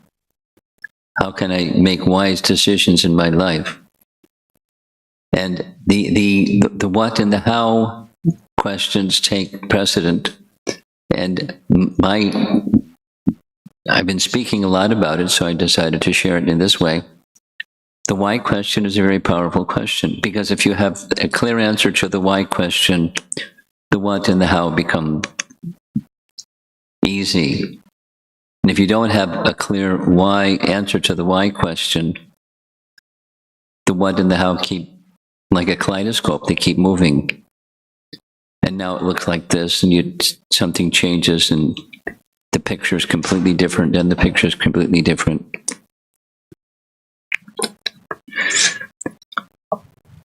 And by coincidence, I stumbled on something that I had seen before, but had forgotten. This is a motivational speaker named Simon Sinek, and he talks about this topic a lot. So there's his own scribble handwriting. Why is at the center, and the how is outside the why, and what comes later, or concentric circles out. Meaning, and he gives his examples. It's not just in spiritual; it's in life. It's in any something. When there's a very clear sense of why, then the alignment of the what and the how become much easier and quality-wise better. So here's the same in a different graphic. Life. So a common question that, as many of you know, something that I do often is speak at college programs and help young people understand what this image means, or at least what it means to me. Between life and death, there's a big space. and what goes in that space called life. Birth and death, and life is, and we're looking out at those two, and what goes in that space. What's the purpose of human life? It's a purpose question, or a goal question, or the meaning question, or making choices kind of question. And generally that leads people, if they're tuned in, having some kind of direction or purpose, as opposed to unrestricted sense gratification like an animal, unless someone is choosing that's what life is. But if a thoughtful person will not necessarily make that suggestion. And then, supposing you have an idea of what goes in that space, like what's life meant for. And then comes the question, the why. And then further, why bhakti? Of all the possible choices one can make as to why. It's very simple. Maybe it's making a mountain out of a molehill, but because it's so simple. But why bhakti? Supposing somebody, do it in a negative, supposing somebody doesn't ask themselves the why question and they go along with following, and then they stumble, and they didn't go to the trouble of asking the why question and getting, inside, because it's an internal, and then comes moving out from the inside. What's inside comes out. So if they haven't had that why question answered well, and I meet lots of people that happens, like, why do you want to be a computer science person? Or why do you want to be a lawyer? Or why do you want to be a doctor? Or why? There can be material answers, but the material answers give some direction. And then if they keep going, and that material answer doesn't give the satisfaction that you were expecting it would give you, etc., then you have to hit the pause button and say, was that the right choice? Why did I make that choice? Was the right choice? And why? Why is such and such the right choice? Why? So for those of us that have chosen the bhakti path, why the bhakti path? Now there's answers, and there's more than one answer or right answer, or clear-hearted, clear-minded answer.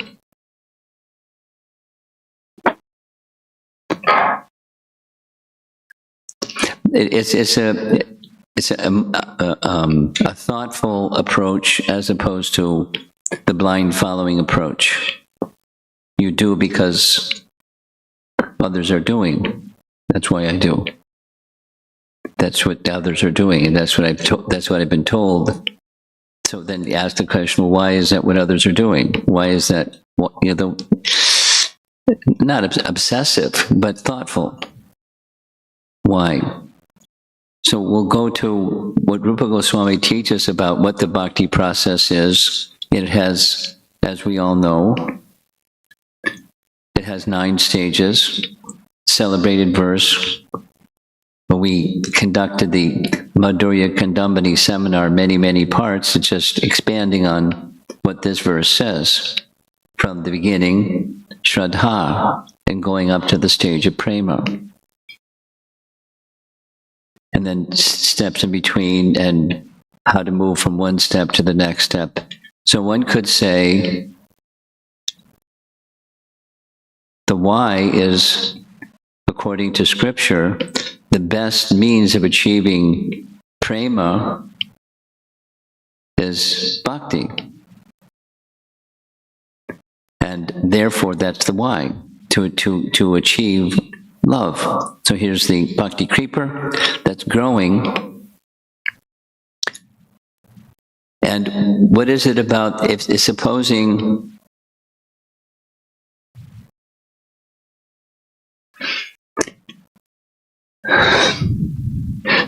one is, because many of us we're not neophytes, and we're not in prema bhaktas either.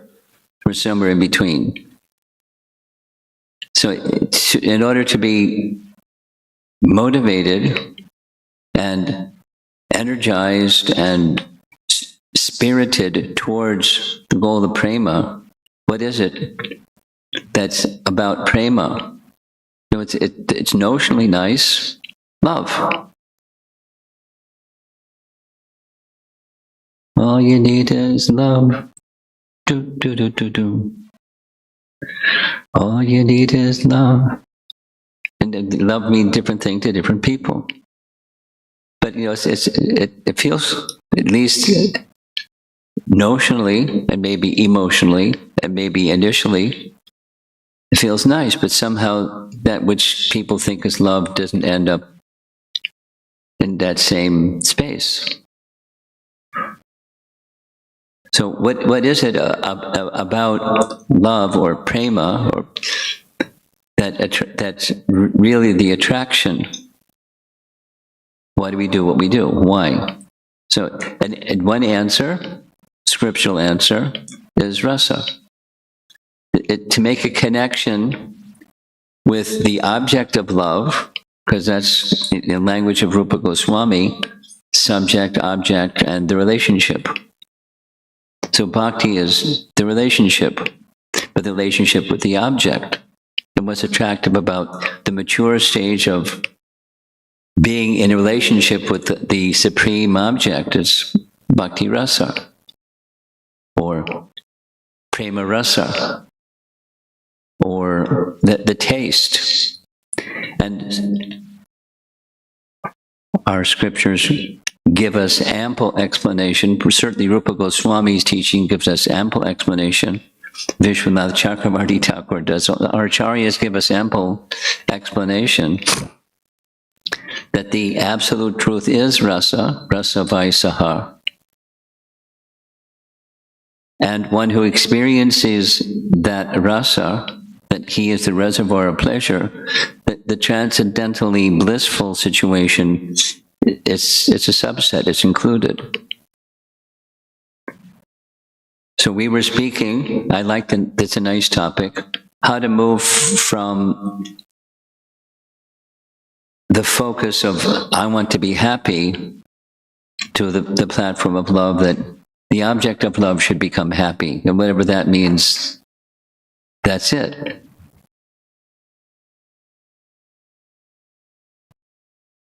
Transcendental love, or transcendental happiness of the Supreme. And what's our eligibility? Because we're little conditioned souls.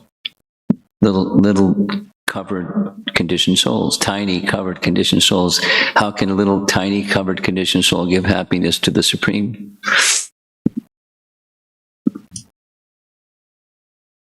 And then bhakti rasa is the procedure. And so some of us, all of us, are at least making an attempt to go down the path of cultivation of bhakti. We can say, with the idea that we want a taste, the taste of the taste of being in this relationship with the perfect person who can perfectly reciprocate our love, knows how and has the power to do so, can perfectly reciprocate with whatever is coming from us to the perfect source, the perfect Supreme. And on the same topic that comes up, at least in japa retreat type of events, but in conversations with devotees, I can share with you that it's very, very common. You know, different ways it's said, but in the beginning, Zoom, and then, and then stuck in that space. So what happened and what to do? Why and what to do? Bhaktivinoda Thakur warns against what he calls slackening in devotional service. So there's some effort to like this reaching towards the Supreme, because whatever the reasons are that one may come to, or we all came to that position, there was a lot of mercy that somehow came to us. And it seemed right, it felt right, intellectually it was right, and we were saying yes. And then we were participating with some back to the Utsahan. But then when the Utsahan slackens, then comes the next, the why question. Why does it slacken?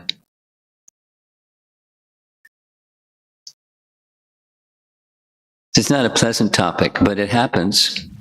And either we have experienced it ourselves, or we are experiencing it ourselves, or we know people that are dear to us and near to us, and they're experiencing it themselves, and some persons just kind of fade. And then some persons more than fade. And that's, it's sad.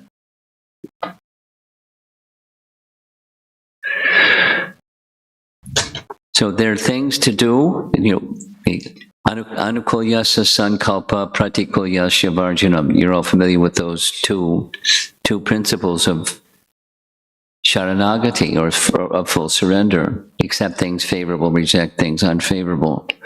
So why is it that initially there's some accepting things favorable and rejecting things unfavorable, and then there's this reversal? Why does slackening happen? Because if you know why it happens, then at least you can be alert and put on the brake pedal and turn the steering wheel and redirect the direction of your life, or be of service to others that are going through that experience, because you have an understanding of why, the cause of the slackening, because that can tell you or them what to do about it, because it may be a mystery. So that's what this topic is. This is coming from Bhakti Sandarbha, and it's a topic I plan to speak on Sunday, but it has to do with the opposite of this crookedness that's the starting point of slackening. It's a self-dishonesty. And self-dishonesty and presenting oneself to others in a dishonest fashion. And, from pride, our dear friend, false ego, and wanting attention to come to us. When the path of bhakti is attention goes to the lovable object. The nice song, the message of this nice song that Shruti just sang. So it's awakening to the error of my ways. So crookedness. So straightforwardness. Arjavam is the phrase that's used in Bhagavad Gita in the final chapters about 10 times. You can check it out later, please. Arjavam. That's simplicity. And the opposite of simplicity is complexity. Or rather than, there's a saying, you probably heard the saying, bhakti is, or devotional life is simple for the simple and difficult for the crooked. There are many verses that we'll not go into just now, because I particularly wanted this to be succinct. Many verses that say, scriptural verses that say, the crookedness is the starting point of one's downfall. dishonest to oneself, dishonest to others, presenting oneself in a way that's not what we know is correct, but because we want something, the limited and temporary something, crookedness, cautilium. And from that crookedness, this is again Jiva Goswami's explanation in Bhakti Sandarbha, the lack of faith. Now, one could say the lack of faith is the cause of the crookedness, or the crookedness is the lack of faith. But if it's a dent in our faith, if we start being less than straightforward and honest with ourselves and with others.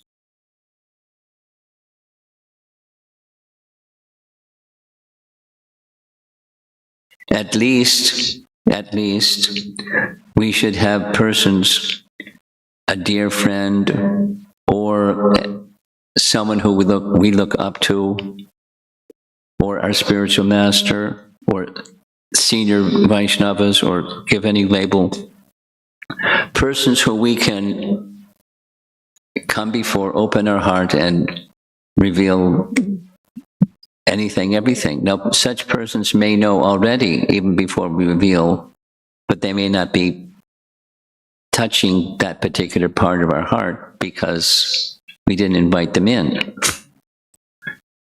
Because sometimes when somebody doesn't invite you in, and you go in, and you, in an intention of well-wishing, you reveal something that you see, and it would be beneficial for that someone to be attentive to it. It damages the relationship. There's some resentfulness.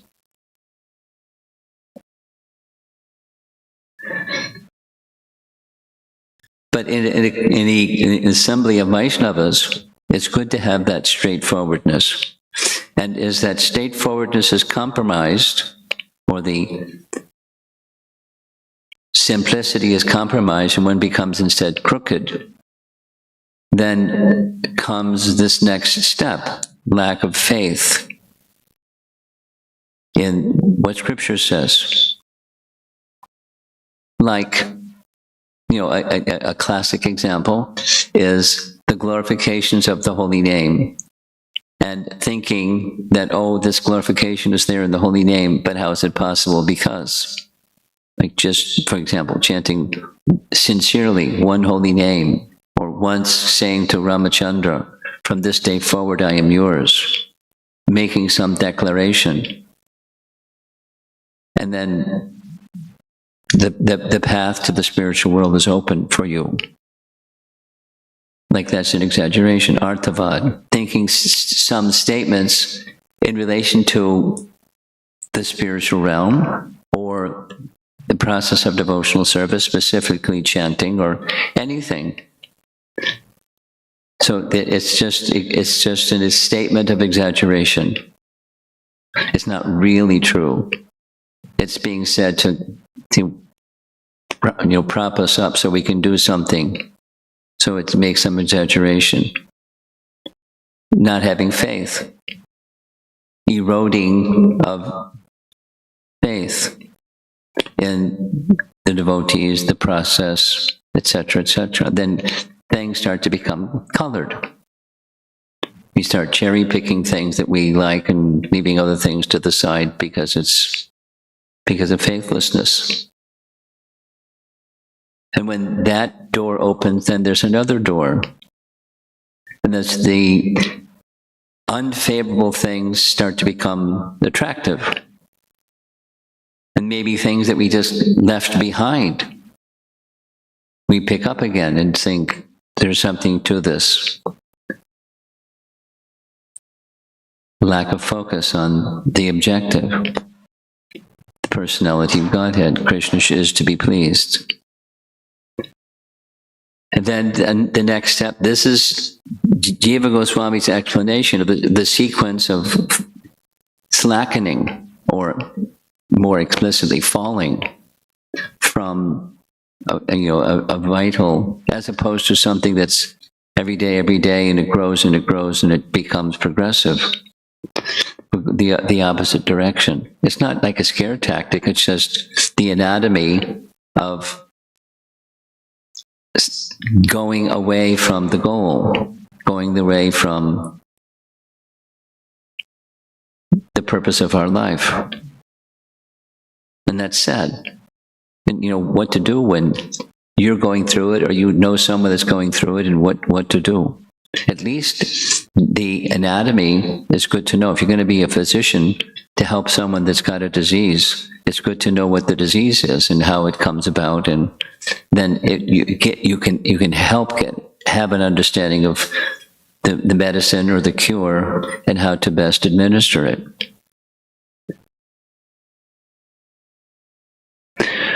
So a slackening in practice.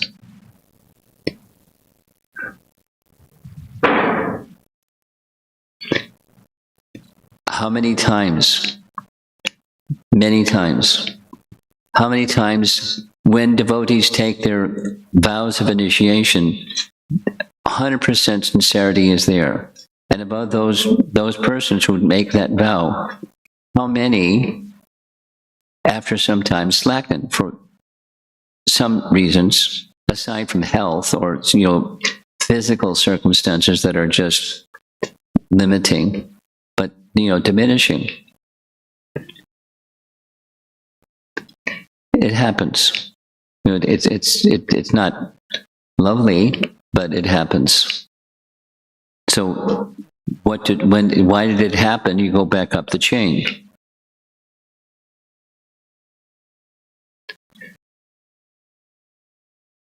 And then the final one, on the one hand, pride in bhakti, and then forgetting that what enables one to do bhakti is Krishna's mercy.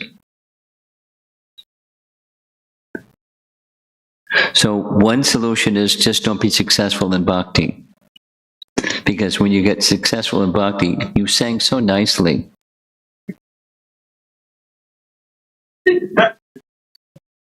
I'm glad you noticed. So how to handle when someone is expressing appreciation or praise. There's the impersonal, no, no, no, no, no. A fantastic example of this comes in Brihad Bhagavatamrita, when Narada who's the greatest recipient of the mercy of the Supreme Lord, and they, in one sense they say no, but more they say, you really think so? Here's my disqualifications, 25 of them. And if you want to find somebody that's qualified, go to so-and-so. They're qualified, and here's how they're great. So it is deflecting the praise with expressions of humility and looking towards, there are different ways to deal with praise besides becoming proud. But pride, whether someone is offering praise or you just feel proud because whatever, that's not, the answer isn't just mess up with bhakti and then you won't get praise, or you won't become proud because you just mess up all the time. That's not a solution. It's not the solution. So you do things that are meant for Krishna's pleasure, and it comes, by the grace of Krishna, it comes out nicely. Then what? Prabhu, you cooked such a nice feast, or Prabhu, you dressed the deity so nicely, or something, something, something, something.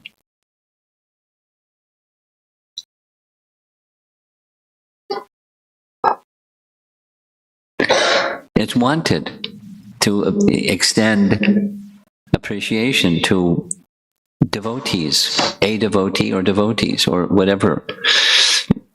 Credit where credit is due kind of expression.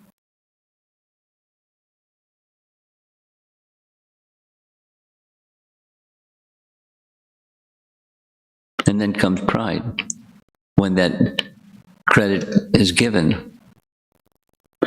It's really easy. It's really easy to forget Krishna. But bhakti is the opposite. Bhakti is the remembrance of Krishna progressively, more and more and more. So the main sankalpa, this in simple language, this is more of the what as opposed to the how, but it's a restore rasa, because that's what we want. We do things,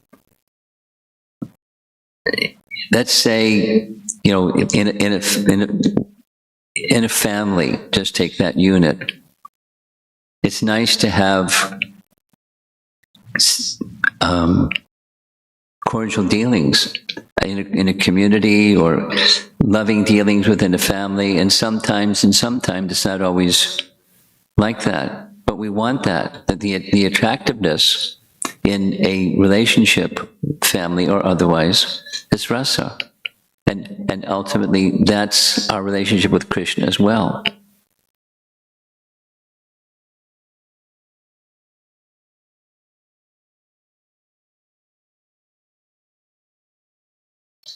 We offer to Krishna what Krishna wants. And when we're acting in that manner, we know that Krishna is pleased, and that there's a happiness that we experience when Krishna is pleased. And that's this verse from Taittiriya Upanishad. There's a natural happiness that comes from being in that relationship with Krishna, which means the part serving the whole. And that's it. It's like Prahlad's saying to Lord Nrsimhadev that, you know, please don't ask me to accept my father's kingdom, because he knows what's coming. Please don't ask me. And the Lord asks him, even after he says, please don't ask me. Because, you know, for multiple reasons, but one of them is, there's nothing between you and me, then I'm the servant, you're the master, and that's it. So please don't entice me with, what do you want?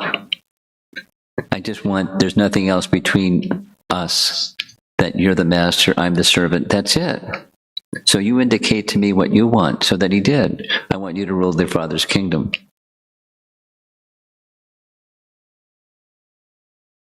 Gee, thanks, Dad. I said I didn't want it. There was no argument. Wait a minute.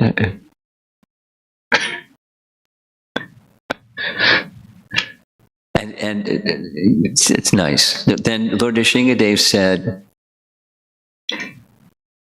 yes, it was all of that opulence that he gained was taken in a flash, and it's now yours. But you won't become enamored by it, because you'll do the following, and you engage in bhakti. And you engaging in bhakti service was constantly remember me and sing my glories and hear my glories and be engaged in Shravanam, Kirtanam, Vishnu Smaranam. He didn't use those terms. You engage in singing my glories, and you'll be protected from the enticement of thinking of yourself as the enjoyer of all this opulence. Because that was Hiranyakashipu's problem. The opulence per se wasn't the problem. It's wanting to be the enjoyer of. And then he took it to like an extreme degree. Extreme. So restore rasa. Sankalpa. But that's a spiritual sankalpa. In something, as I started hearing this word, just a little sharing, as I started hearing this word sankalpa, I started to understand it from Tattva Sandarbha. Jiva Goswami is a really fantastic teacher. He didn't say it like this, but his expression was when Vyas divided all the Vedas are filled, a big part of the Vedas is Karmakanda. And Karmakanda is, aside from it's not fulfilling to the Brahmana who knows how to perform the yajna, or the person who's engaging the Brahmana to perform the yajna. He said there's not qualified Brahmanas to do the yajnas, because ultimately, even that karma kanda yagya is meant, the Vedas are meant to take one to Krishna, right? Vedaishta sayarvairaham avedyo, eva vedyo. That's the purpose. It's indirect to the max, but it's, so, but there aren't qualified brahmanas, and he gives the example, the Vedas have so many mantras, depending upon the intention of the performer. He has his words, these commentary explains. I believe it's his commentary on his writings. It's like a treasure box, and there's all these mantras, and if somebody says, I want, my sankalpa is, because brahmanas will ask, what's your intention? What's your sankalpa? And then they'll select from the treasure chest of mantras, the appropriate mantras, depending upon what the person wants. But there aren't qualified brahmanas that know all the mantras, and so, and what to speak of other lacks of qualification. And so it's not effective in this age. But it's necessary to have a yagya to inform the priest what's the intention, so the proper mantras can be selected out of the totality of mantras. And then there's categories and subcategories and so forth. And a qualified brahmana knows the whole range. And then the fire and the offering of ghee and grains into the fire, along with mantras. And the mantras and the mudras and the whole procedure makes a big difference. So a qualified brahmana makes a big difference. The effectiveness of the yagya. A practical example was Janamejaya. After his father officially was killed by the bite of a snake bird, he wanted to perform this major yagya that would kill all the snakes in the universe. And so the brahmanas knew the mantras, and the snakes started falling from the sky into the fire. And someone had to stop it all. Stop. Janamejaya, stop. Oh. So he stopped. So that some snakes survived. But sankalpa, the point is, sankalpa is very important in sacrifice. And of course, our sacrifice is nama yagya, and therefore having a clear sense. The goal is prema, and what's your particular sankalpa in the process of performing nama sankirtan. Where this is going is, I requested our organizers to have paper and pen, or you to bring paper and pen, or your cell phone, or however you want to take notes, and we're going to have a little sankalpa exercise. And a very nice example is George Harrison, you many, my sweet Lord, as from starting from reading or hearing the narration of chasing rhinos with the Swami and the kind of person that George Harrison was, he was a very special devotee. He never got an initiated name, but he was very special personality. And his song moved a lot of people because he was the celebrity that he was. Yad Yarashirati Shreshtas. And Prabhupada encouraged him in that way. It's a nice little exchange. In one meeting with Srila Prabhupada, he was disclosing his discomfort in dealing with worldly people. One of the discomforts that appears in this book is he did a concert in New York City, concert for Bangladesh, and hardly any money went to Bangladesh because the lawyers were quibbling over where the money's going to go. I don't know what the details, but lawyers can be lawyers. And he was so frustrated in dealing with the intention of creating something that was going to benefit people that needed the benefit. Hardly I don't know what, there was no numbers mentioned, but he was frustrated dealing with the whole situation. And then again, and then again, and then again, and then again. It stretched out over years and years because legal things can be. So he was expressing to Prabhupada, it's difficult to deal with these people, these worldly people. It's my profession. I have to deal with these worldly people. I don't like it. Like he just wanted to walk away from it or chuck it or something. And Prabhupada encouraged him by saying, this is not his words, but it's something along the line of, through your music, you're able to engage people in hearing Krishna's holy name in such a powerful way. So Prabhupada gave him the example of Raghunath Das Goswami, saying that Lord Chaitanya said, be patient. In due time, you will be with me. For the time being, don't be impatient. Just go back and do your duties externally like you're them, but internally you cultivate your devotion for Krishna.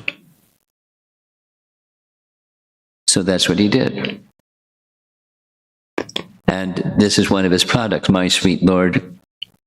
I really want to know you. I really want to see you.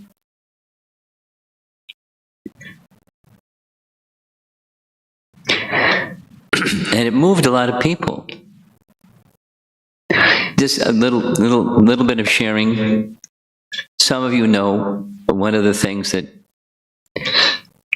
some of us have been doing for some period of time is we have these little body, mind, spirit retreats. What is a body, mind, spirit retreat? Whatever you want, that's what it is. It's like the event in Tokyo that Prabhupada was invited to, or got an invitation to, cultivation of the human spirit. What does that mean? Whatever you want it to mean, that's what it means. Cultivation of the human spirit. Conference for the cultivation of the human spirit.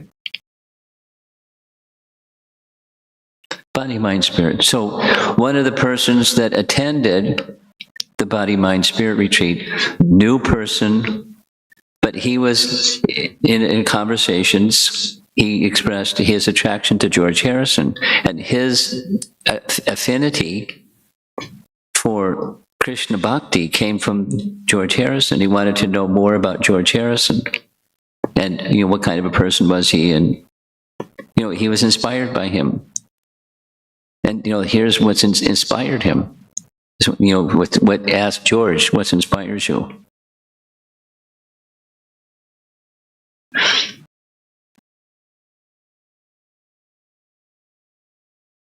So what really inspires you?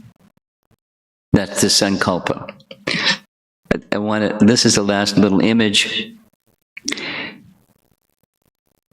I was traveling on the West Coast and I saw a copy.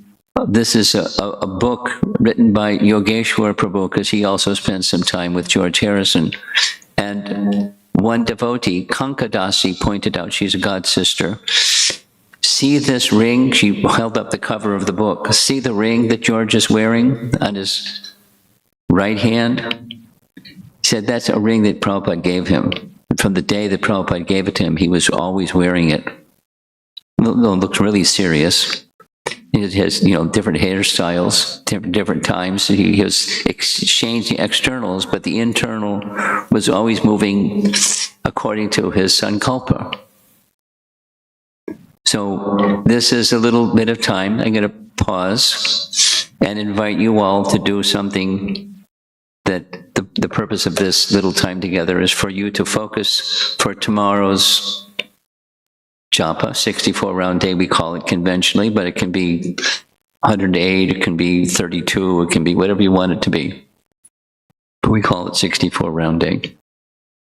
So what's your sankalpa for tomorrow? And I'm going to stop and ask you to reflect, write, however you choose to write, because there are different modalities these days.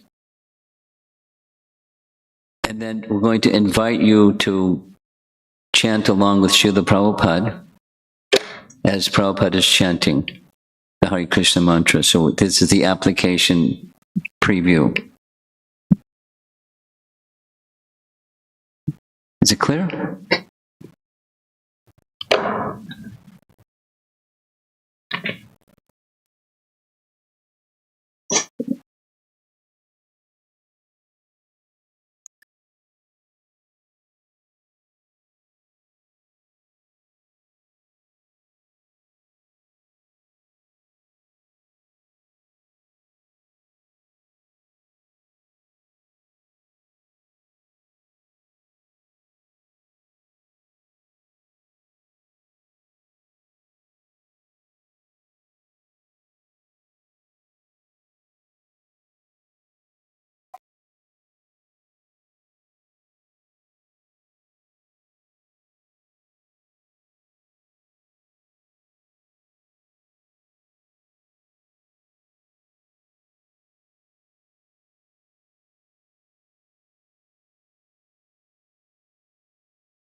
2 more minutes or so. Some heads are already lifted up, but some heads are down. So those of you who are still writing, please finish.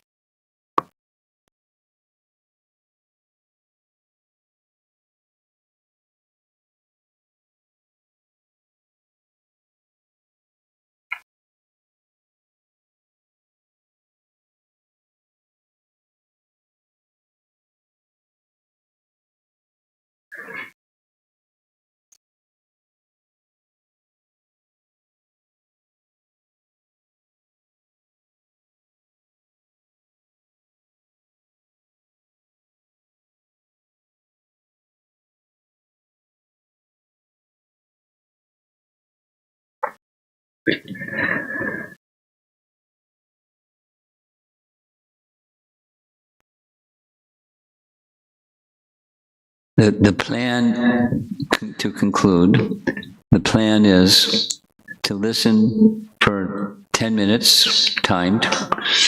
This is a recording of Srila Prabhupada chanting japa. The painting is 26 Second Avenue. You can see above the door, 26.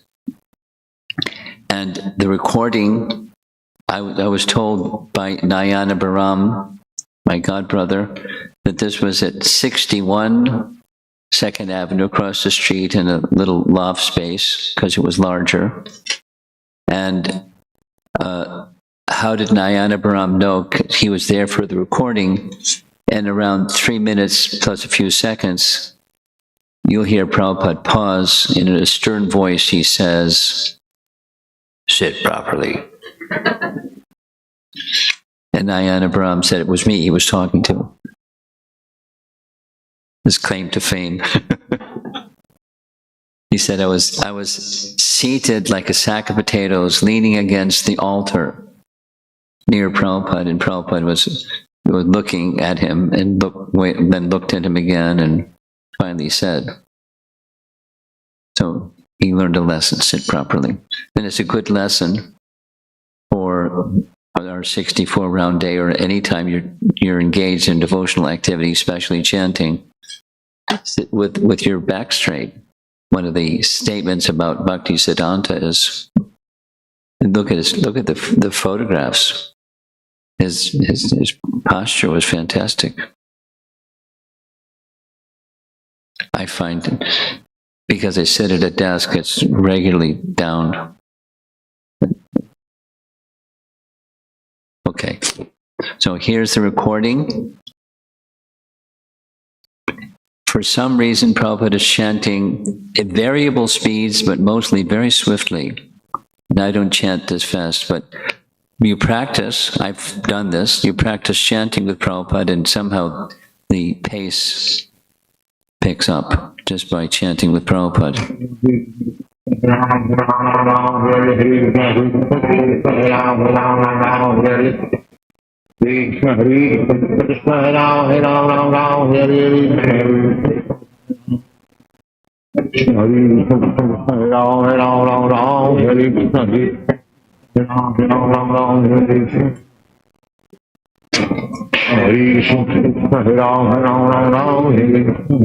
So you can chant, take your beads and chant.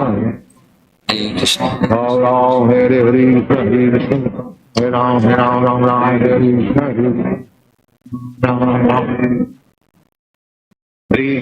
Krishna, Krishna Krishna, Hare Ram, Ram Ram, Hare Krishna, Ram Ram, Hare Krishna, Hare Ram, Hare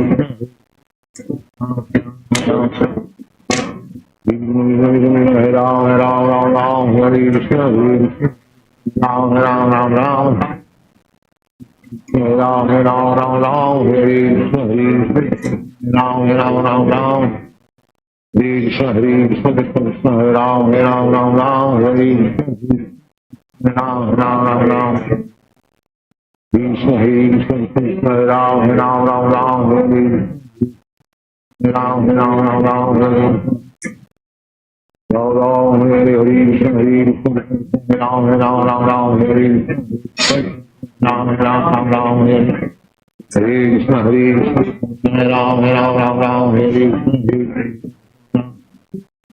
Krishna, Hare Krishna, Ram Ram, Hare Krishna, Ram Ram, Hare Krishna, Hare Krishna, Krishna Krishna, Hare Ram, Ram, Hare Krishna, Hare Krishna, Hare Krishna, Hare Ram,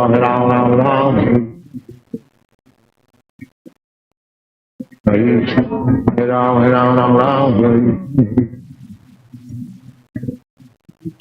Hare Krishna, Hare Krishna, Hare Ram, Hare Krishna, Hare Krishna, Hare Krishna, Krishna Krishna, Hare Hare, Hare Ram, Hare Krishna, Hare Ram, Ram, Hare Krishna, Hare Krishna, Hare Ram, Hare Krishna, Krishna Krishna, Hare Ram, Hare Krishna, Hare Ram, Hare Krishna, Krishna, Hare Ram, Hare Krishna, Hare Krishna, Ram, Hare Krishna. Ram, Hare Krishna, Krishna Krishna, Hare Ram, Hare Krishna, Hare Ram, Hare Krishna, Hare Krishna, Krishna Krishna, Hare Ram, Hare Krishna, Hare Ram, Hare Hare Krishna, Hare Krishna,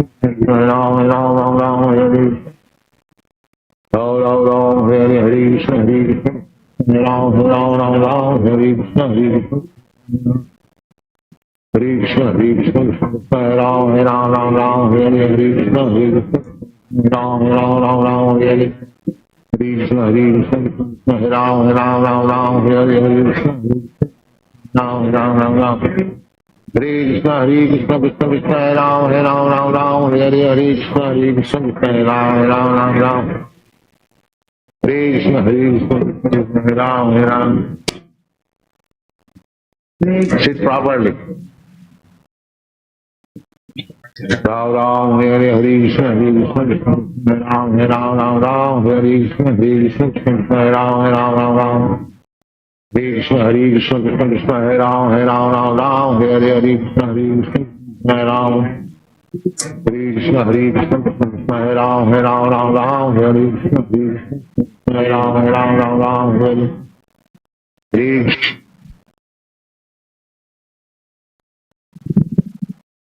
That's about halfway through the recording, the 10-minute recording, but I didn't make sufficient emphasis.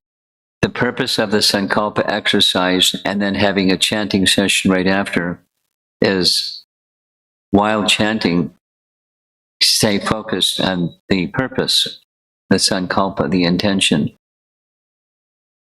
And we'll have much more time tomorrow than 10 minutes, but it's a warm-up. It's clear? Okay. Hare Ram, Hare Krishna, Hare Krishna, Krishna Krishna, Hare Ram, Hare Krishna, Hare Ram, Hare Krishna, Hare Ram, Hare Krishna, Hare Krishna, Hare Ram, Hare Krishna, Hare Ram, Hare Krishna, Hare Krishna, Krishna Krishna, Hare Hare, Hare Ram, Hare Krishna, Hare Krishna, Hare Ram, Hare Krishna, Hare Ram, Hare Krishna, Hare Ram, Hare Krishna, Hare Krishna, Hare Ram, Hare Krishna, Hare Krishna, Hare Ram, Hare Krishna, Hare Ram, Hare Krishna, Hare Krishna, Krishna Krishna,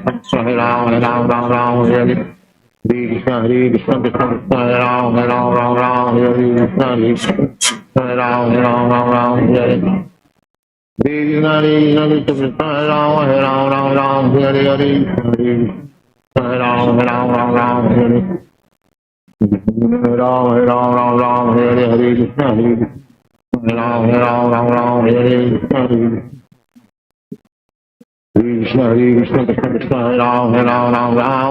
Krishna, Hare Ram, Hare Krishna, Hare Krishna, Krishna Krishna, Hare Ram, Hare Krishna,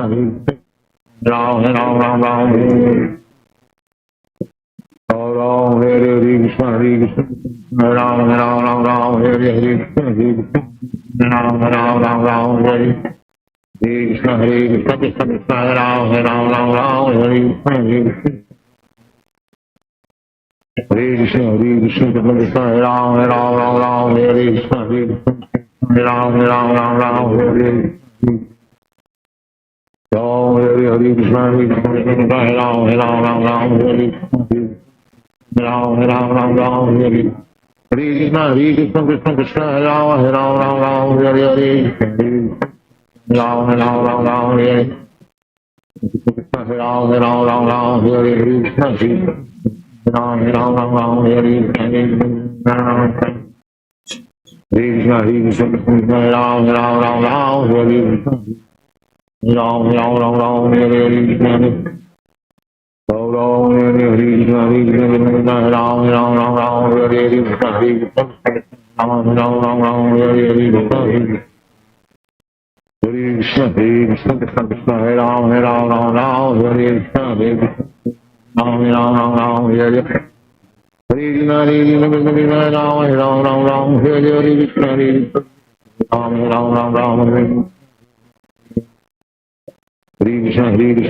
Hare Ram, Hare Ram, Ram Ram, Hare Hare. Krishna, Krishna. Ram, Hare Ram, Ram Ram, Hare Hare. Krishna, Krishna Krishna, Hare Ram, Hare Ram, Ram Ram, Hare Hare. Krishna, Ram, Hare Ram, Ram Ram, Hare Hare. Krishna, Krishna, Krishna Krishna, Hare Ram, Hare Ram, Ram Ram, Hare Hare. Krishna, Ram, Hare Ram, Ram Ram, Hare Hare. Ram, Ram Ram, Hare Krishna, Hare Krishna, Ram, Ram Ram Ram, Hare Krishna, Ram, Ram Ram Ram, Hare Krishna. Ram, Ram, Hare Krishna, Hare Krishna, Ram, Ram Ram Ram, Hare Krishna. Ram, Ram Ram Ram, Hare Krishna. Ram, Ram, Hare Krishna, Hare Krishna, Ram, Ram Ram Ram, Hare Krishna, Hare Krishna.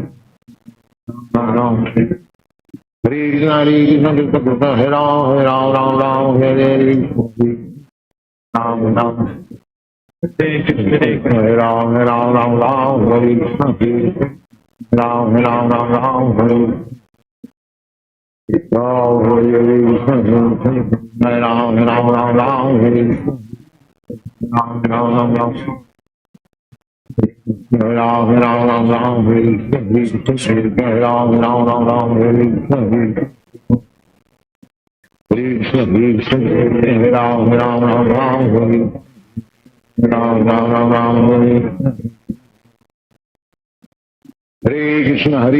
Krishna.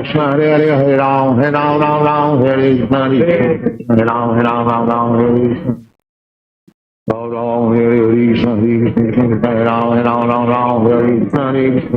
Hare Ram, Hare Ram, Ram Ram, Hare Krishna,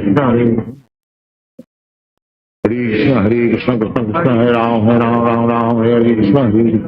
Ram, Ram Ram Ram, Hare Hare Krishna, Krishna Krishna, Hare Hare, Hare Ram, Ram Ram, Hare Krishna, Hare Ram, Ram Ram, Hare Krishna.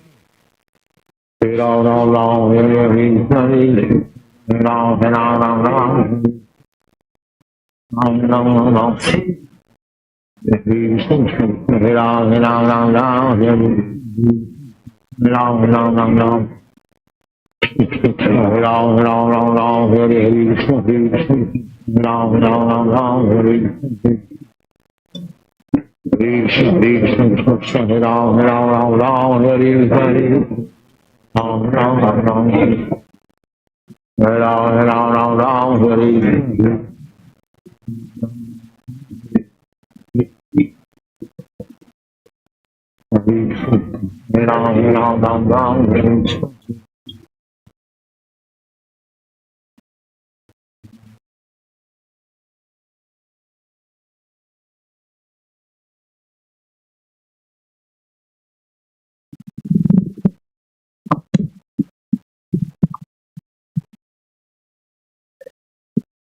I like this tape. Just a little sharing. There was maybe a period of 2.5 years where this was available in a little audio cassette. So I had a little audio cassette player, and every day when chanting japa for at least because the recording goes for an hour, for an hour's worth of chanting. It was just sitting chanting with Prabhupada. Now, keeping the pace and cadence that Prabhupada keeps, I can't do. But the mood, the experience was chanting with Prabhupada. It's a nice experience. Of course, it was just a recording, and not the same as sitting in the room with him, but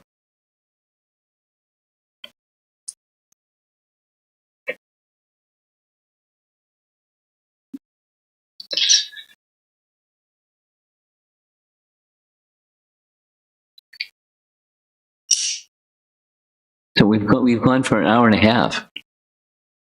Like I intended this to be a short class, and it took an hour and a half. Let's see if there's some discussion, because that's always the best part. I see Jamuna Jivana's hand first, and then Subal, and then Paramarupa. And then I'm sure there's going to be more. Yeah, you do the microphone. It's a nice service for you. Marge, I have a question, just a clarification question and a request. The clarification question is on the list that Shri Goswami presents in the Bhakti Sandarbha, starting with Kautilya. Yeah. You want the list? I have it. I was just, my recollection is that that list comes from this section that is discussing what is the consequence of aparad. And then beginning with that Kautilyam, then it leads to all these other things.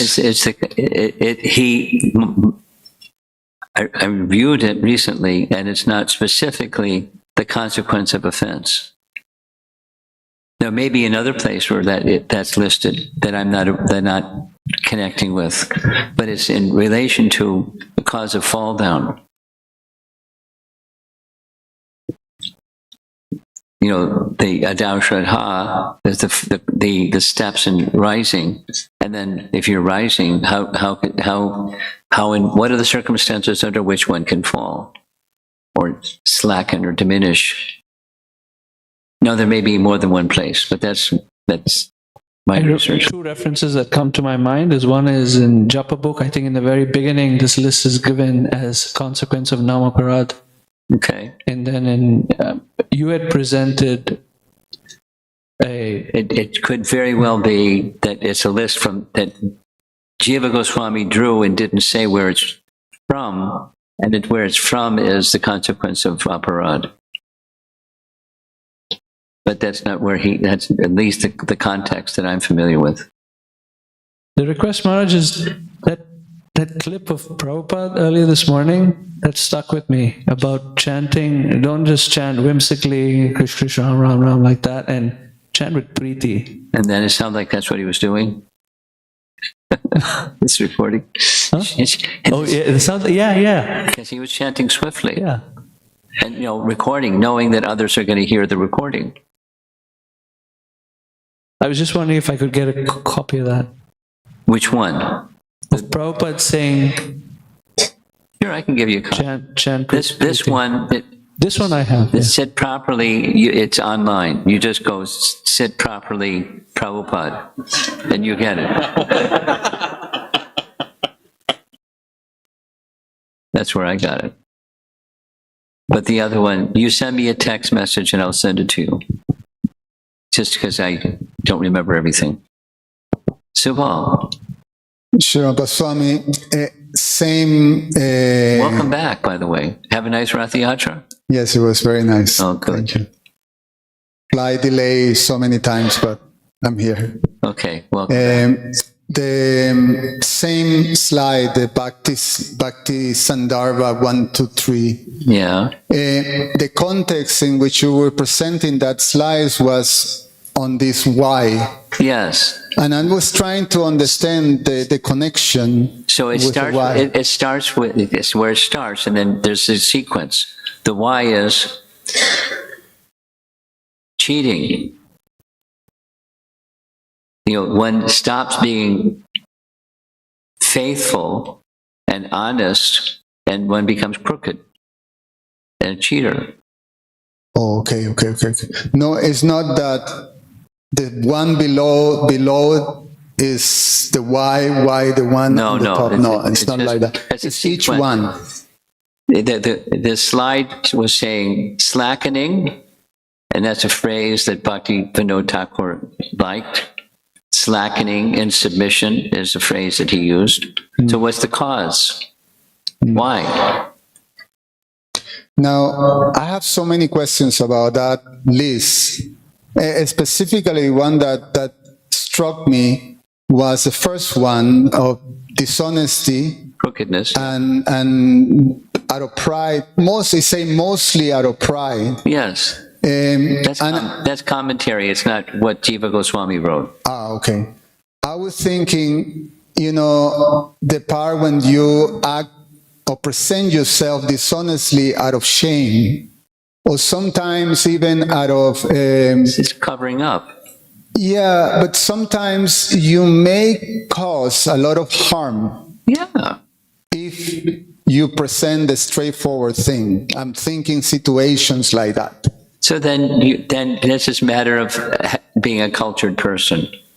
A cultured person knows how to say or not say, depending upon circumstance, but not speak purposefully something that's crooked. It's Vaishnava etiquette.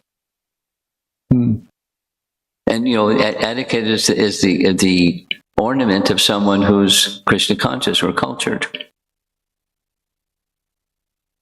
So to understand this dishonesty, when we talk about crookedness, is when the intention is to present something, to present yourself in a way that. But supposing you're just in Maya and you don't even know that you're in Maya, you're in such Maya. That's crooked.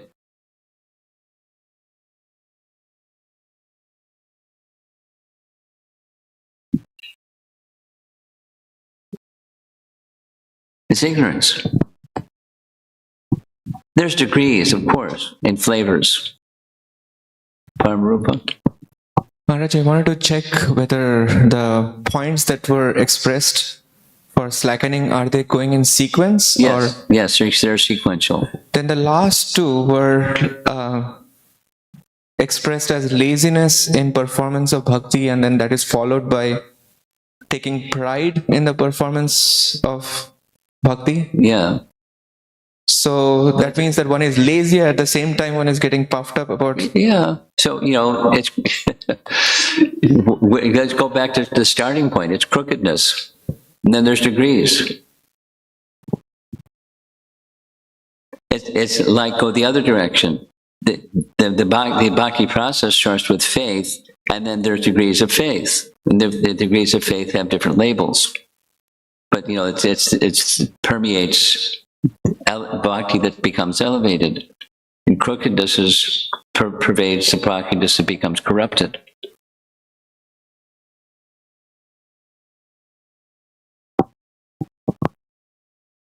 Is the antidote for slackening, at least kind of going in the reverse direction? Yeah. Could be... Sadhu Sangha.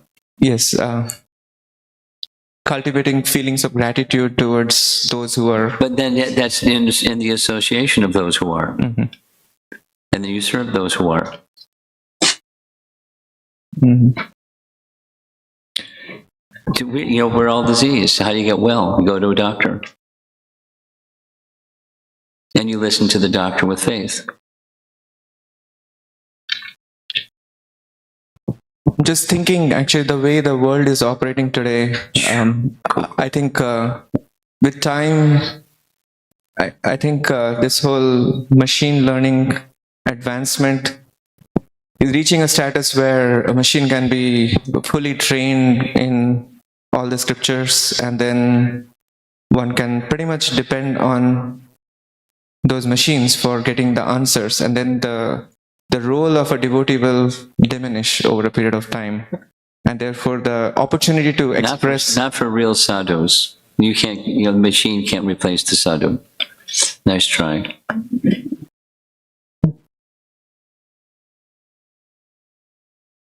And who's the sadhu that's going to program the machine? What to speak of, the inspiration of super soul aside from the machine.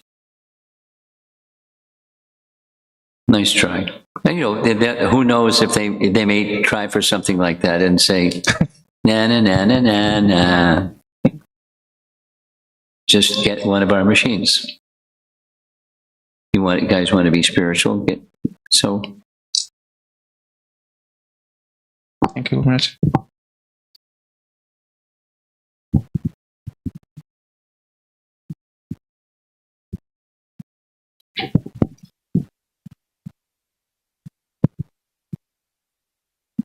Guru Maharaj, Hare Krishna. Hare Krishna. Um, can I respond to Sure. This is free for all. this? Thank you so much. Just in terms of the functionality of AI in the current age, maybe 2 points helpful from my point of view. First is we need to recognize there are limits of computability. Just in theory, from the purview of computer science, from mathematical logic, there is a limit, and you can't really go beyond that. So the attempt to solve all the problems and axiomatizing them into functions and get solutions by algorithm, that will be failed in theory. It has been closed case, so just forget about it. And the second point She's a is mathematician. Take her word for it. And also in this regard, I think it's important for us to recognize that Krishna himself says when there is decline in dharma and rise in irreligion, he descend himself. He never say he will descend an AI.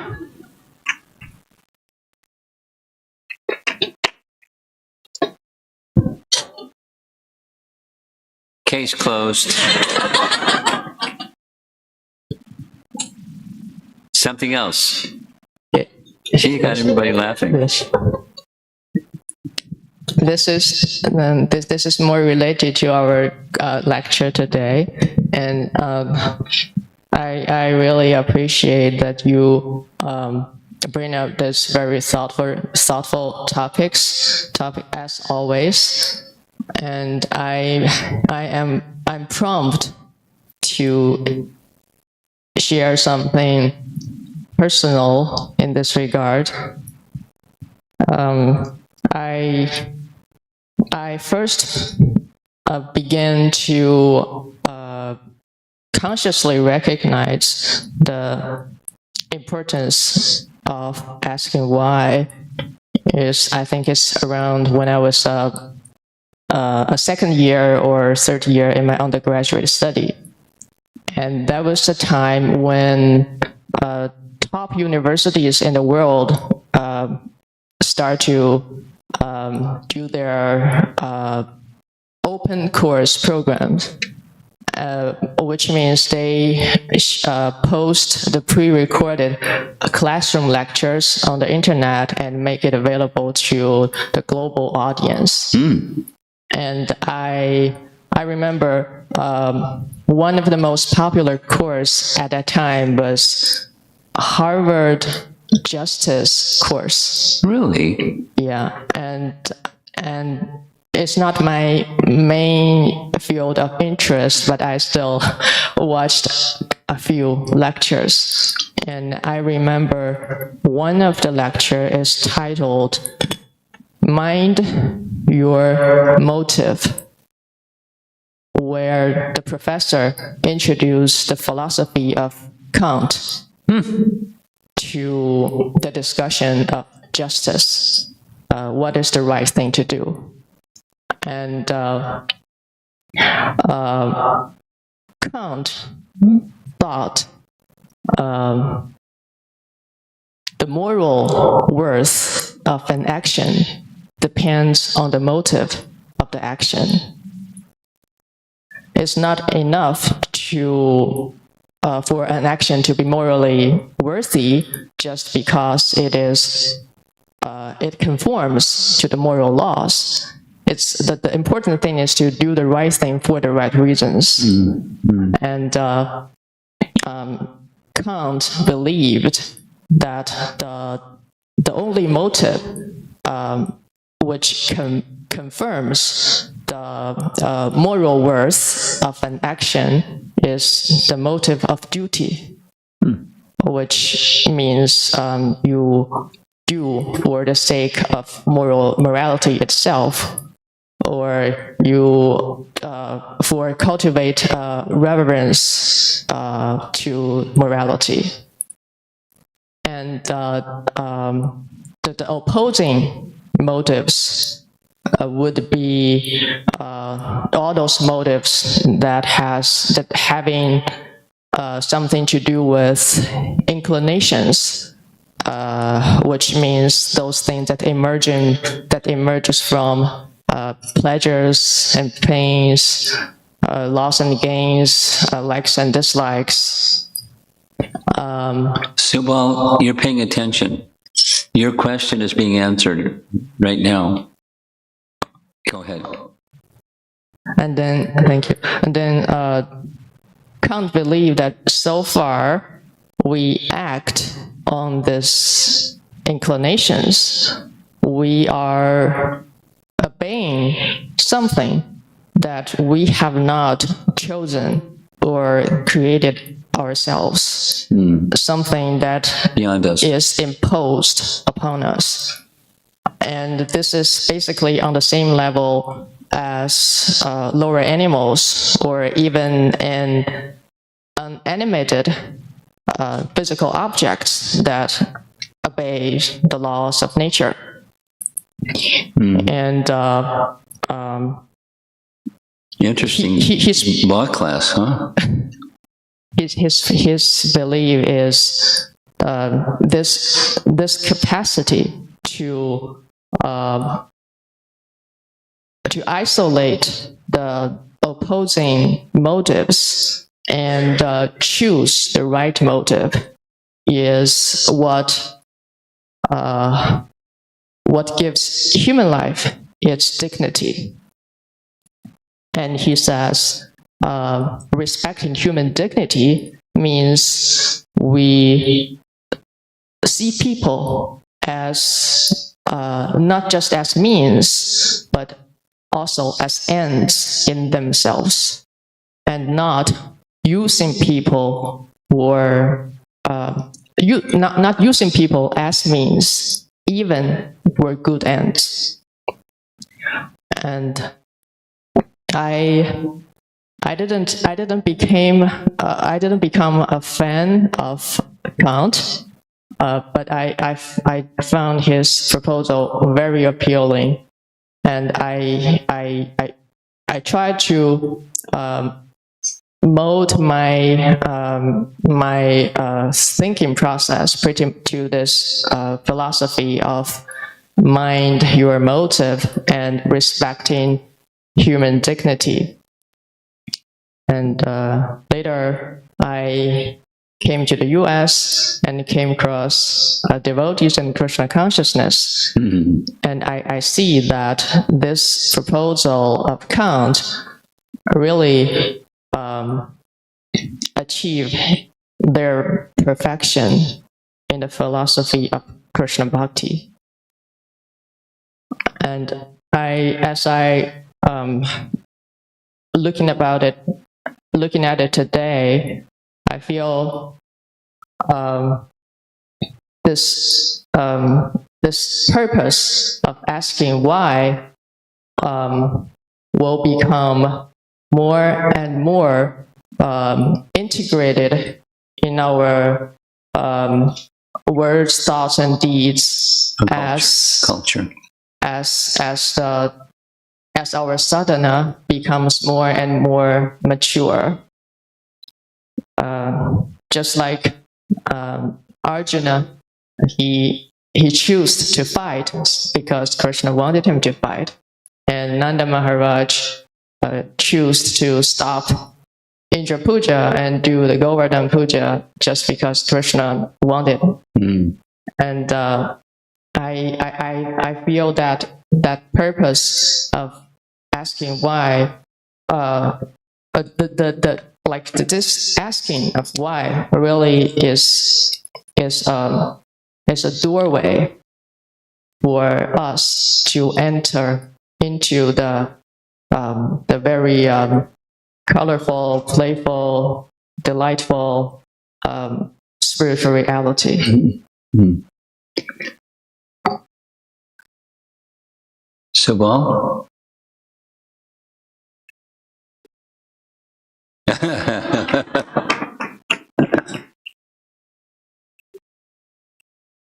Well, I grabbed your attention because you were immersed in what you got, whatever that thing is you got in your hand. But, listen again. And when deep thinking, yes, not ordinary. You have it's from what I understood from what you said, you did your undergraduate study in China.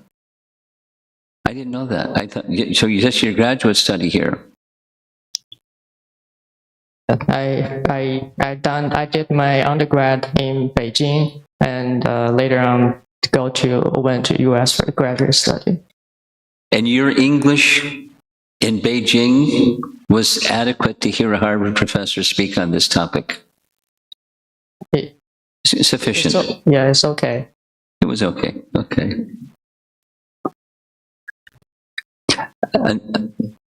Aside from appreciating the thoughtfulness with which you consider topics, your articulation in a second language is better than most of the devotees in the room when English is their first language.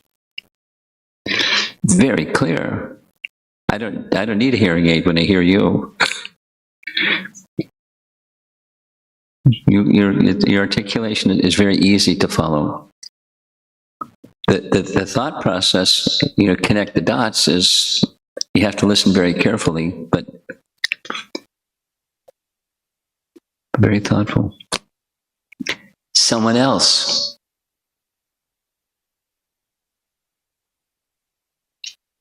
Did you like that answer from Gopal Champu? Did you look it up? I tried finding a copy online, but I wasn't able to, but I know a devotee. Okay, I looked it up. Okay. I have it on my computer, and if you like, I'll send you what's in my computer. But it's what he said. This is Vaisheshika Prabhu said something, and it's right there. The something, in case you're curious, is the cowherd boys and the cows didn't go to Kurukshetra during the solar eclipse. And the reason the cows didn't go is kind of obvious, but the cowherd boys didn't go because they were already with Krishna in his subtle form or uppercut form. They were able to associate with him, so they didn't need to go. They were satisfied where they were. Which is just a verification on something else that's taught somewhere else, that Krishna eternally resides in Vrindavan. He never leaves Vrindavan. Even if physically he apparently leaves, he's always there. The cowherd boys experience that, but that Gopal Champu text says, Snigdhakanta says, for those that don't have that realization, they wanted to see Krishna. But the cowherd boys, they had that realization, so they didn't need to go. That's what it says. It's a side topic. Go ahead. I had a question, but is it okay if I ask a follow-up question to this pastime? Another time. You're on this topic, yes. This topic, today's topic. What's up? When you mentioned to meditate on Sankalpa while chanting, I was thinking about what Prabhupada once said, that you chant with your mouth and you hear with your ears and forget the mind. And I was wondering, while meditating on something or trying to think about something while chanting, is that the ideal, or should we try to not think about anything and simply hear? And not try to say it slower and clearer. When you mentioned that we should meditate on our Sankalpa, I remembered that Srila Prabhupada said we should chant with our mouths and hear with our ears and forget the mind. So I was wondering if... That's the heart. It's not follow the mind. Not follow the mind has to do with the wandering mind. And from the heart indicates that our relationship with Krishna. That's the heart. And so it's, some sankalpa is not follow the mind. It's the intention behind your act of connecting with Krishna through the holy name. What's your intention behind that? It's not the mind. That's not going to hold, that's unstable.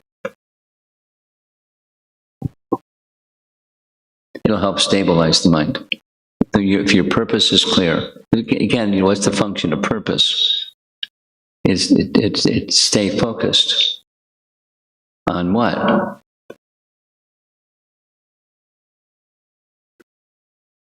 Okay. Someone else? Okay.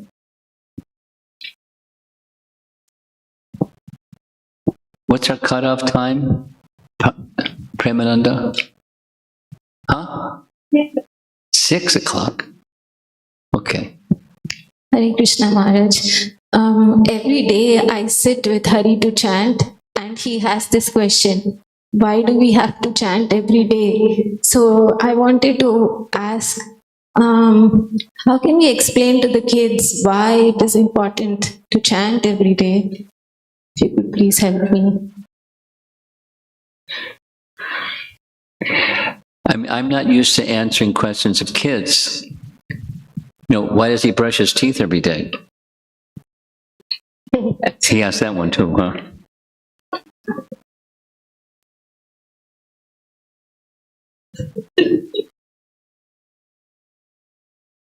It's hygiene.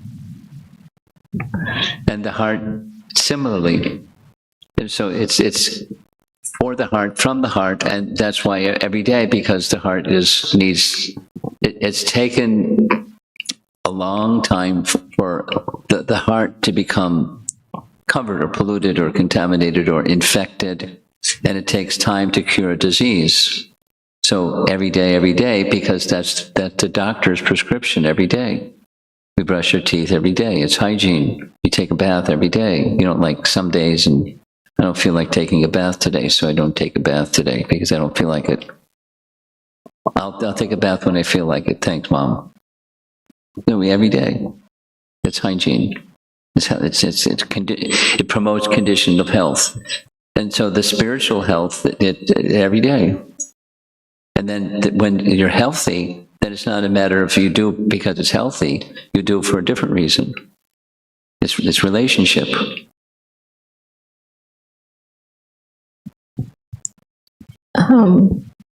I told him that if you chant nicely, Krishna will come and he will personally talk with you. I don't know if that was a good promise to make. Depends on your child. I don't know what's good, not good. I'm just trying to understand, Maharaj, while it is nice to discipline, is there something we can tell them that like a result of what can they achieve? Let's say the sweetness of Krishna, play with Krishna. What is it that they can, we can explain to them the result of? She needs to teach you how to articulate, because I got about 30%. Jimota Jivana, can you help me? You got the whole thing, yes? No, you didn't get it either. You're my sounding board. You spoke quickly and I didn't catch it all, so I'd like to respond to what you said. Say it slowly and clearly. Maharaj, I want to understand, is there some result or something that we can share with the kids? Something that they will be able to understand? Well, different children, different persons understand different things because we're different. And little children understand different things because they're different. So I don't know your son, but you do. You know better than I do, that's for sure.